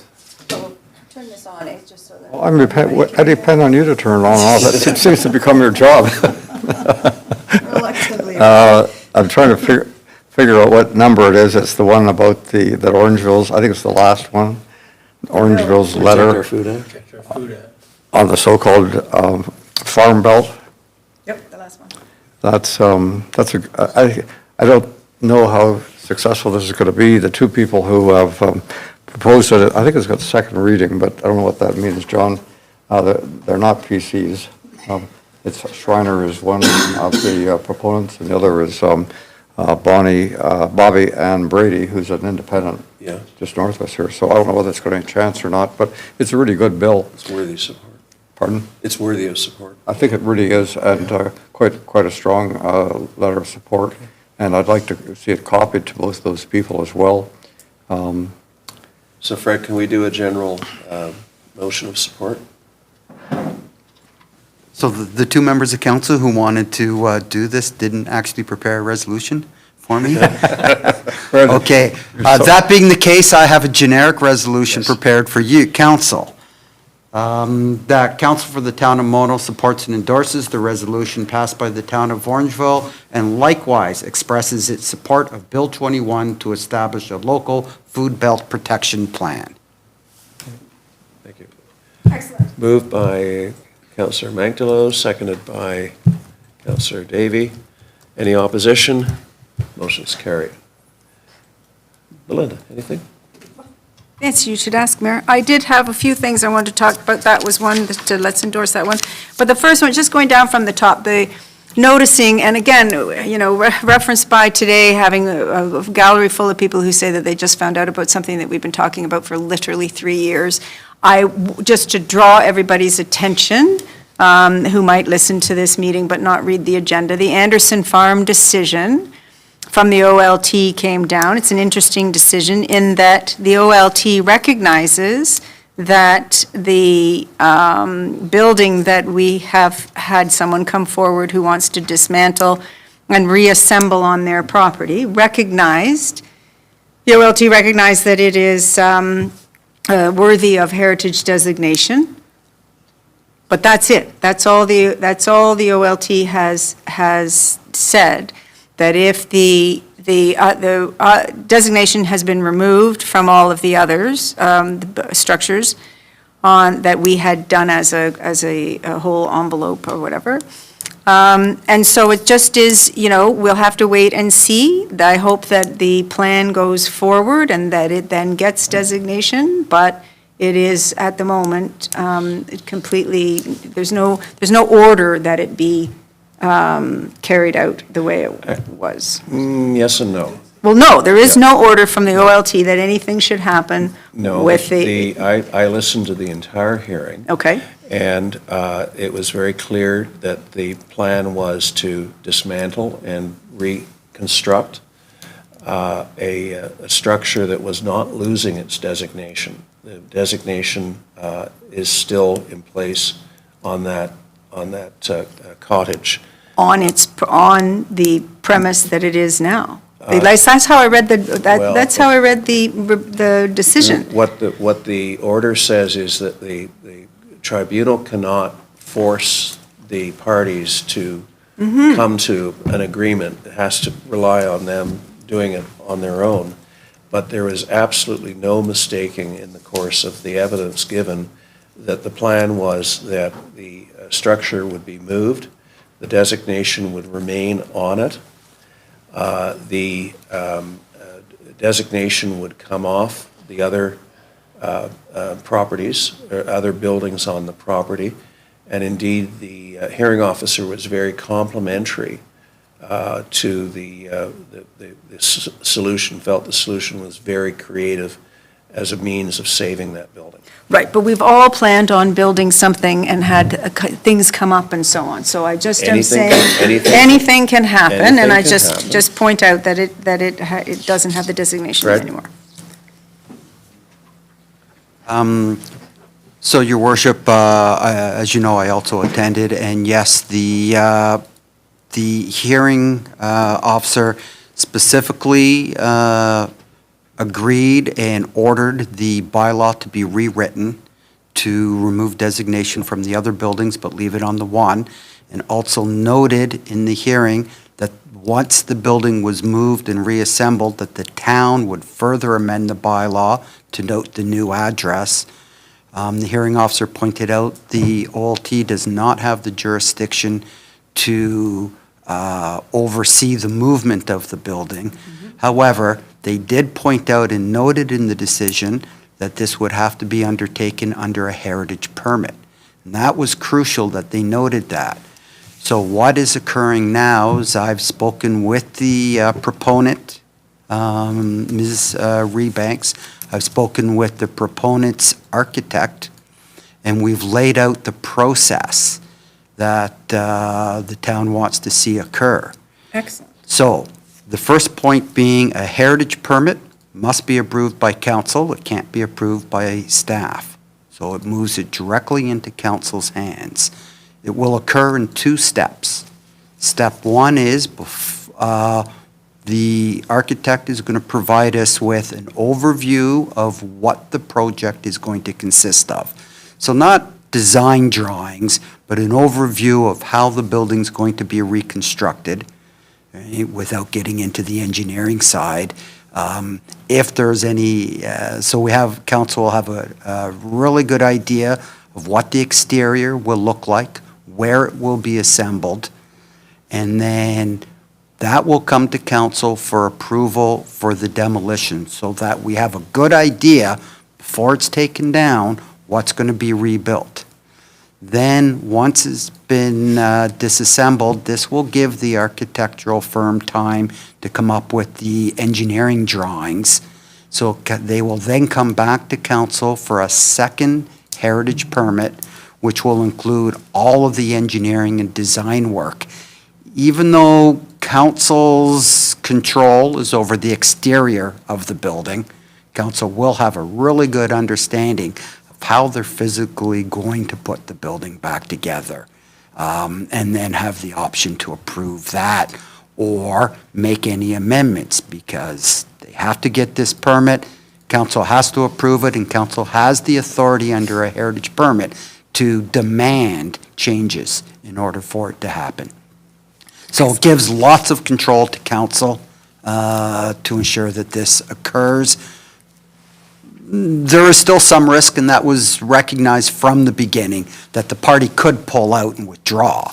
You know, we can't stop them on that, but we have great control on how they do rebuild this. All right, well, that's great, because that was not all itemized out in the decision that I read, so thanks, that's good. No, That's good clarification. Fred is going into detail that, that I probably should have, but I'd forgotten a lot of the permit aspects. But again, the tribunal was very complimentary on the approach that was being taken. Anything else? Good.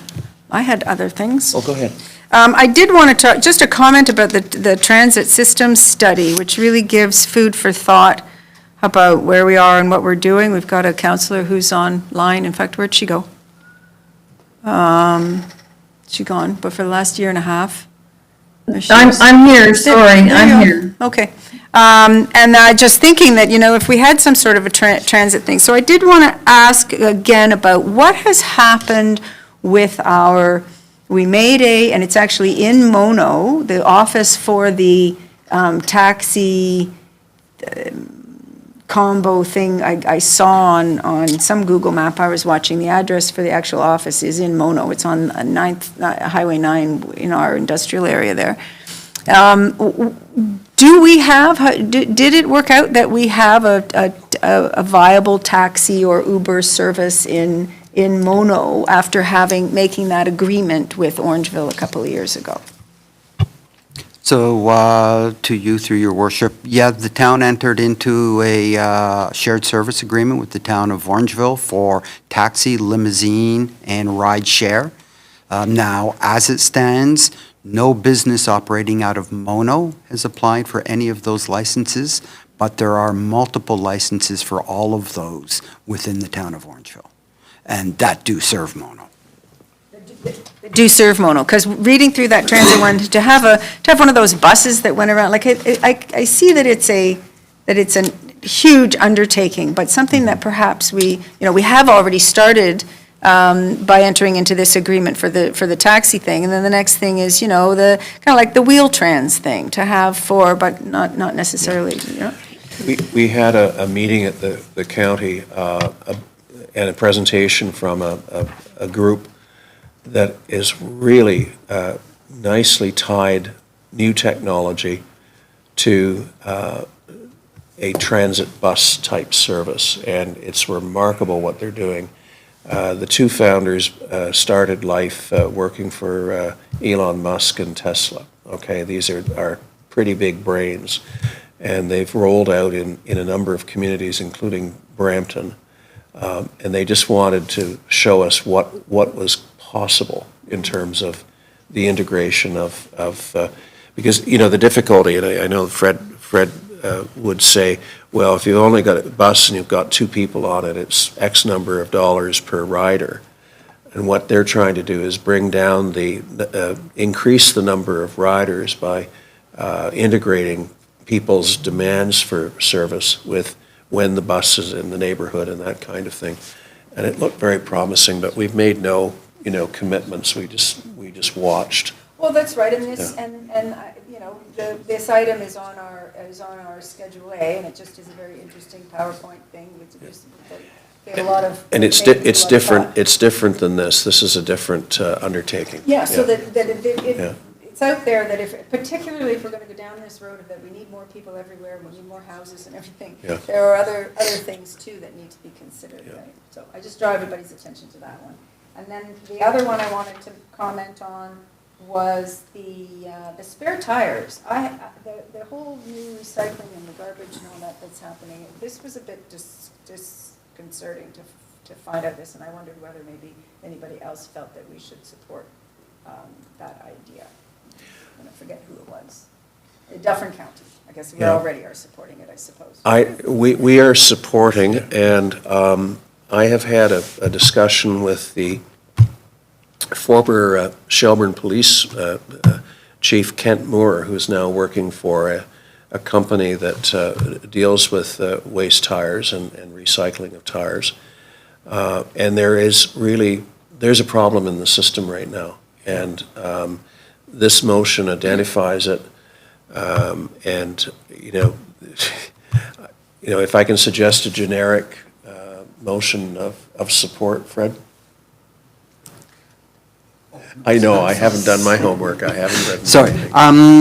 If council's looking for a resolution on this subject, then I propose that council for the town of Mono supports and endorses the resolution passed by Dufferin County, calling on the province to take actions to stabilize the tire recycling system to protect rural communities from the inherent and public safety risks. Thank you, and would you like to move that? Yes, and I'd like to move that. Thank you. I'd like to second it if I can. Any opposition to that? Seeing none, motion passes. Those are your items. Elaine? Well, thank you very much. I too obviously was going to bring forward the protection of the food belt, and I wanted to ask, maybe, bless you, somebody has an answer to this question. That transit report said that there was involvement of people with lived experience, and I wanted to understand what that looked like, and are people with lived experience going to be part of the governance model? I'm not. On the transit report, I don't know. There's no governance model yet. The transit report, as I understand it, is simply, Looking at various things going on in 4 counties, and I'm not even sure they're making a recommendation to Dufferin. We're looking at it at the county level with 3 other Right. counties. There's no governance model that I'm aware of. I mean, we haven't set up anything yet. there has been a bus running down Highway 10, Yeah. connecting to Orangeville. Yeah, basically Dundalk to Orangeville, and it's been moderately successful and attracting ridership. Unfortunately, it dumps people off in in Orangeville, which is still poorly served by GO. So, and this Right. whole integration of services is really, really crucial, because there's no point to a transit system when it connects you to a 20-minute wait. Well, right, except to say that if you really truly can't get someplace, it's good to have. Yeah. But, and it's not necessarily. Better than nothing. Exactly, it's not necessarily the whole commuting people. They're a portion of it, but they're not the only people that need to. But we're not setting up a transit authority or increasing service at this point. This is more of a survey kind of exercise. So far. So who undertook this? The county? We were approached, I believe, from Grey County to see whether we wanted to be partnered because of the link between Dundalk and Orangeville. Yeah. Okay, so I can go back to somebody at the county office and ask the question. Correct. Okay, great. Thank you. So I have a question on item number 7, MTO Highway 9 resurfacing, and Matt, maybe you would know. I cannot open this particular item on my computer. What's being proposed here? Which section of 9? Thank you. Just let me get it open here.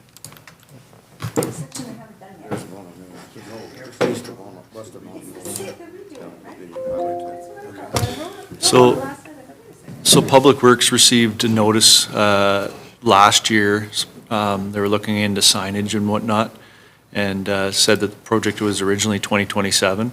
I've since received further notifications from the ministry, MTO, and it's been pushed up to 2026. So I have asked for detailed design drawings, which I'm supposed to be getting. I was assured they'd be coming in soon.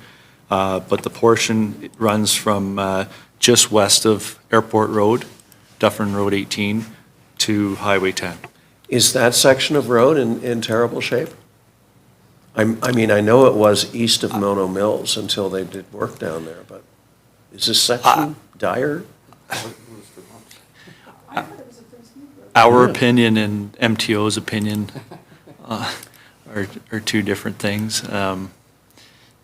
We hope to address some of the comments that Mike Dunmore had identified in the past, signage, turn lanes, left turn lanes, and aprons and Yeah. whatnot. So Yeah. I have already kind of expressed my interest as to what this project includes.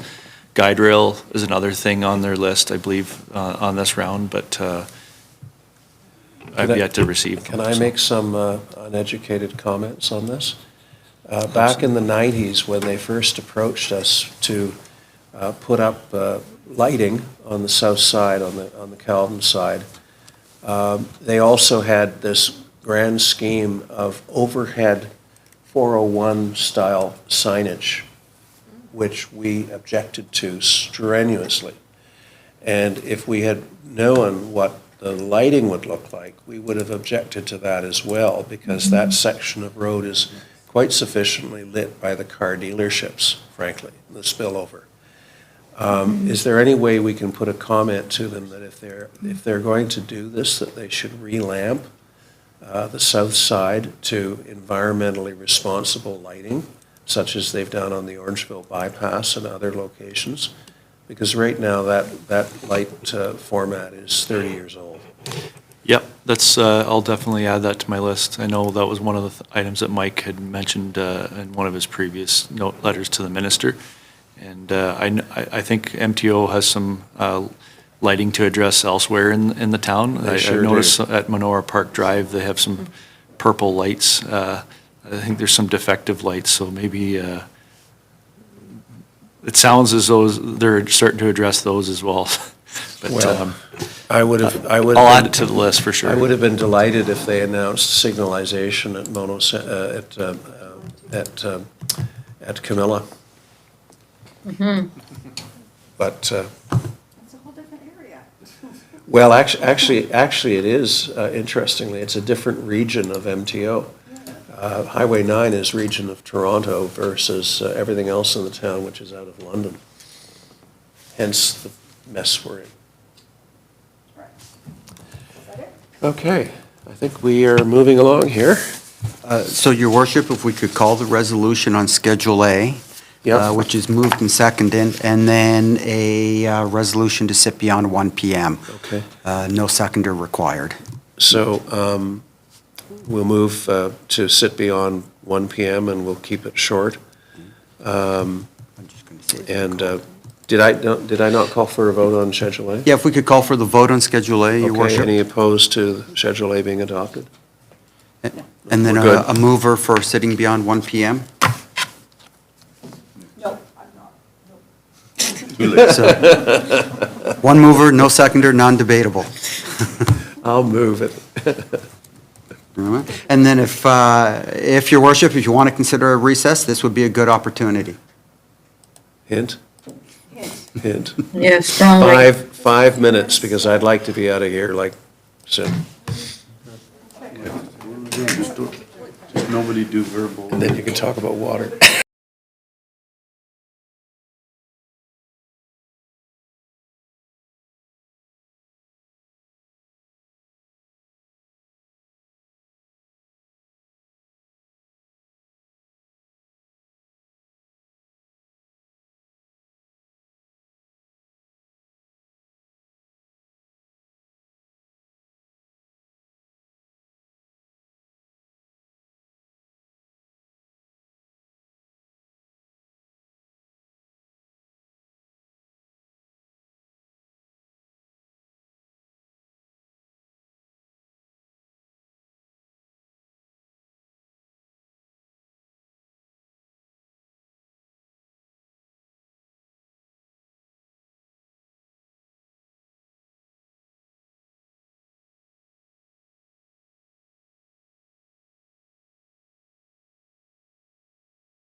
We are back live.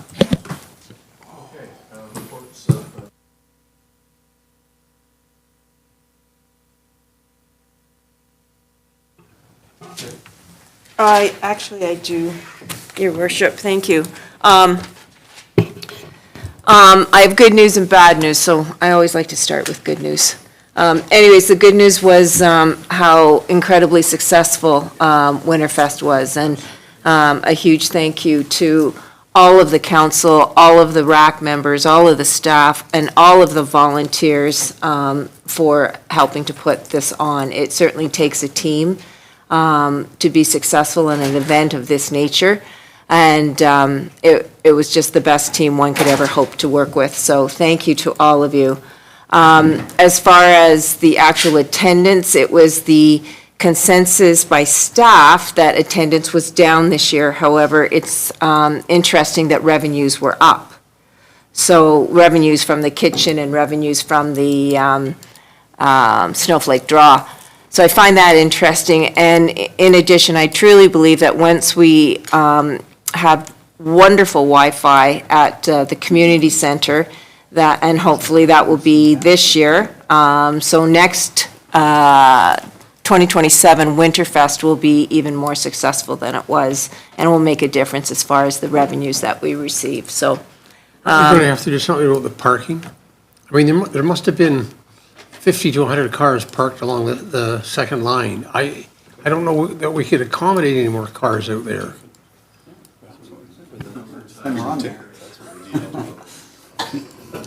Yeah. The other thing is, we had a number of new programs start last week. Just very quickly, we now have a Tai Chi program, we have a watercolor workshop, and we have ballroom beats. All programs that are direct programs from the town, so they all started last week with very positive registration numbers. And the last thing is to let council know that we did experience some vandalism over the weekend, or over the last week, I should say, at one of our parks, and that was at the Purple Hill Skating Rink. It was evident or possible from what we could see, is there was definite damage to the skating board rinks, to the boards that, this is, as you know, a temporary structure that we put up using 4x8 plywood sheets. Anyways, they did quite a bit of damage to the 4x8 sheets. We have since replaced those sheets, so in parts, it was approximately $300, and there'll be labor attached to that to rectify that situation. And the other thing is that upon park inspections last week at Lynn Gibson Park, it was noticed that someone has backed into the fence that between the properties, between our parking lot and the neighboring homeowner. And so the fence, there is damage to the fence and to the post, a couple of the parking posts. So once the weather reflects the opportunity for us to be able to remedy the challenges, we will get that fixed. Thank you, and if I can add to what you said about Winterfest, job well done. Thank you.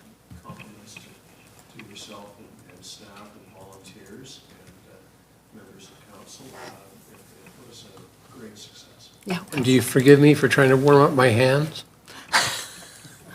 Every time.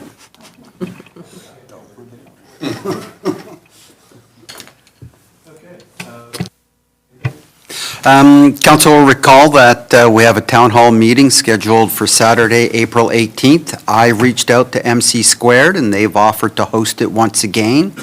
I'll be meeting with staff of MC Squared later this week.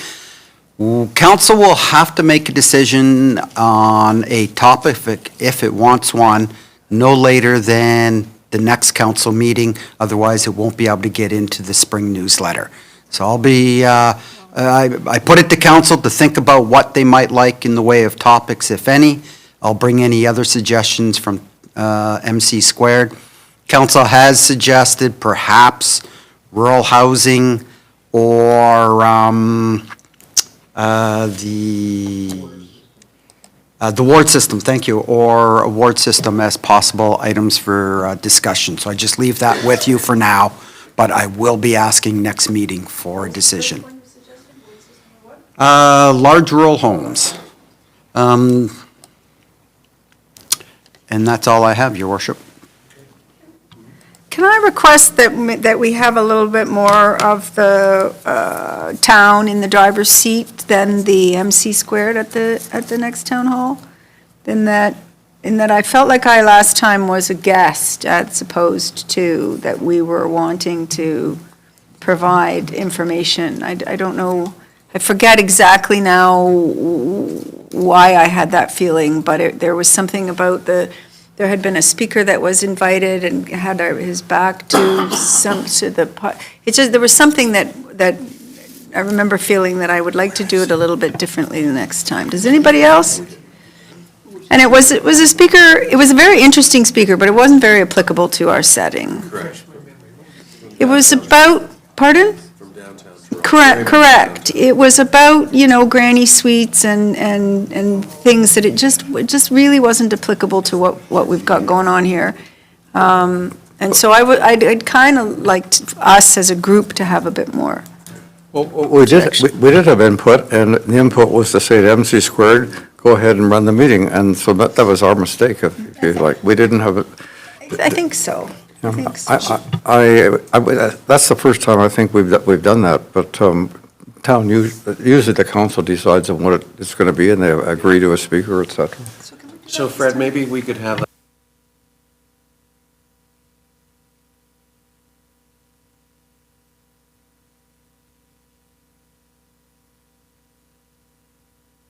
Can we have a bit of a discussion at the next council meeting on this? I don't mind MC squared involved, but I don't want to totally cede all ground to them. I think is a nice way. Elaine? So in the past, here and in Mulmer, MC squared would be the MC, if you like, the person to pose the questions. Almost like an all candidates meeting. That's how they used to host it. They didn't bring in speakers. They would come and sort of encourage the crowd to ask specific questions and facilitate that conversation so that council and the mayor especially didn't have to take that on. So I don't know if somebody wants to talk to MC squared about what their thoughts are about this. Because Don McFarland used to host those conversations, and they were getting questions from the audience to ask the council. There wasn't a topic. It could be any topic. So it's a chance, it's a town hall open invitation for anybody to ask a question. But anyway. Well, right, and we talked about that, and then we had a town hall that we had the OPP come. I was on a trip on the screen, which seemed to be really, like, again, we were driving it. Yeah. This was an idea, and so we did, perhaps, as Ralph says, we did delegate last year when maybe we weren't, and they did. It was a very interesting talk. It just wasn't applicable to here. Or it wasn't just immediately applicable to the people in the audience with the things on their mind. So yeah, let's talk about it and make a decision next time, right? Come with some ideas and. And these videos are all on our website, so if council wants to browse through them and see what they like and don't like, and then have this discussion next meeting. Okay, sounds good. Mike? Sorry, I'm good. Melinda? Because it's 1:30, I know. Just with respect to, I was of course going to say about Winterfest, our recreation director and our staff is amazing, and that's why we have these events. And so our next event coming up, next Friday, everybody needs to come to Euchre. I know Fred will be there, I'll be there. It's, I forget what we were calling it, it's a cozy winter one. Ices and Aces, so come on out to Euchre. The only thing on pardon, what? Okay. The only other thing on my report is just that I do sit on a couple of boards that the business of the day is boilers. I don't know whether anybody else has had a difficult time in their house with heating, but this cold winter has put a tax on everything. The CDRC's in need of boilers, and I have a special meeting tonight at the Shelburne Library that needs new boilers. That's not just one. So it's the same as what's happened here when we had our budget discussions about needing new HVAC and so on. The whole infrastructure stuff you always have to keep up on top of. And so I can report that I'm involved in those things, and everybody will be cozy when they go to the library or to the skating rink. Ralph, anything? Two things. We had an interesting presentation at the last Board of Health meeting. It seems like we're going back into history when infectious diseases were the dominant thing that killed everybody. So there's a very interesting report on 5 infectious diseases: chickenpox, measles, strep A infections, influenza, and tick-borne diseases. And all these are up. Measles, there were no measles in Dufferin, or in Wellington, Dufferin County, Wellington, Dufferin, Guelph. No measles in 2024, and in 2025 there were 68 cases. So that's quite a chickenpox as well. And these are all vaccination preventable diseases. So there's been a change. I notice it more in the States than here, but I guess it's affected us here in that people have been more reluctant to have vaccinations. There are 2 other diseases which are pretty bad ones. One is a tick-borne disease, and that's up significantly, and it's probably related to the warming of the climate when ticks are more prominent here now. And in my own property, I've had ticks on myself over a period of, I think, maybe 9 months of the year now. So you think you're fine, and then you come in and you find a tick that's on your backside, and it's not too good. You try and take a tick off your backside, well, I won't go into it. The other disease is strep A infections, and these can be devastating. You probably know these by the name flesh-eating disease. So this is a very rapidly advancing infection, which is often missed because it's not that common and because it doesn't look as bad as it is. I have an acquaintance who actually was into a small hospital out west, and they gave her some antibiotics and sent her home. The next day, she bypassed that hospital and went straight into the main hospital in Calgary and had her leg amputated. So it's a devastating condition which goes very fast. Anyway, that's the interesting thing that's been happening in infectious diseases. The other thing I'd like to mention is we have two monopollinator garden management committee meetings. I won't go into the details except to mention a couple things. We have a very productive meeting. One of the things is that we recognize is that we're having our 10th year, and we're going to try and celebrate the 10th year in a couple of ways. One is by having some type of a day, and it'll be probably at the pollinator garden and probably be the latter part of June. We've set up a subcommittee to run this, and there's a whole pile of interesting little events and things that might happen there. And the other thing is about education.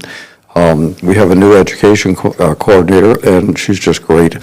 We'll probably double the number of children's educational venues, and we're exploring the possibility of having something with the town during July and August. So that's going on well. I'm quite happy with it. And of course, you've heard about the Lauren Moran Memorial. That'll be the major construction project probably for this year. The other thing that we're doing is having a 10th year visioning process. In other words, we're looking at what's happened, how our development has gone, and where it should go in the next, maybe the next 5 years or 10 years, or what would you like the garden to look like? So I think it's a good time to do that. We have a survey, and I haven't sent it to the members of council, but some of you who do like the garden, I'll send it to you all and some of the staff, and if you'd like to fill it out, it just looks at the various things that we're doing there. Most importantly, education and how the garden looks and how we maintain our volunteer staff. I don't have anything. Fred? Well, just a couple. Speaking of infectious diseases, I don't know if it's infectious, but I was made to go get my vaccine for HSV. And I'm apparently in the vulnerable group, as I assume you are, Ralph, but, I'll be in it in a few years. okay. On the 28th, I attended a meeting of Headwaters Community in Action. They're formed a small group to see if they can't get more participation in the upcoming municipal election. I don't have anything to report on that. It was an interesting, Jennifer Payne is the one who held that meeting. On February 1st, I of course went to Winterfest, and those horses were beautiful. The Percherons. I guess the big one I was going to mention, but it was so big and complicated, I've sent you out a memo on the joint water management agreement. I won't repeat it. You've got my report. This is the water quantity threat affecting the 4 municipalities. We have an agreement to monitor water. And on Friday, they had a meeting to give us an overview of the results of the study. You will be hearing more about this when Credit Valley comes here in June to give us a report. If you've got questions, I'll take them. But, in the future, a couple of things. The first meeting of the Climate Action Committee is next week on the 11th. And on the 12th, the Headwaters Streams Committee is having a meeting. I don't think any of this would be of interest. It's a Zoom meeting, but NVCA will be presenting the overview of what they intend to do to that pond very near your property on the Bruce Trails Whitetail Reserve. Okay, that's I think all I have to report, unless there's questions on water.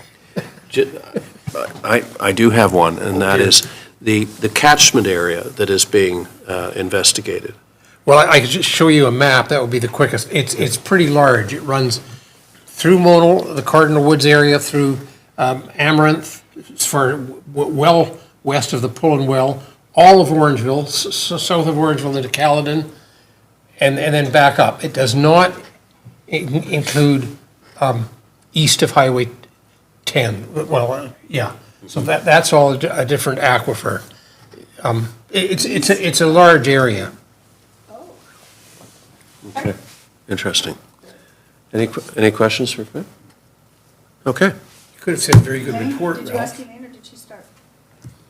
So that takes us to, Did you ask Elaine? oh, Elaine, sorry, I'm getting tired. Elaine, go ahead.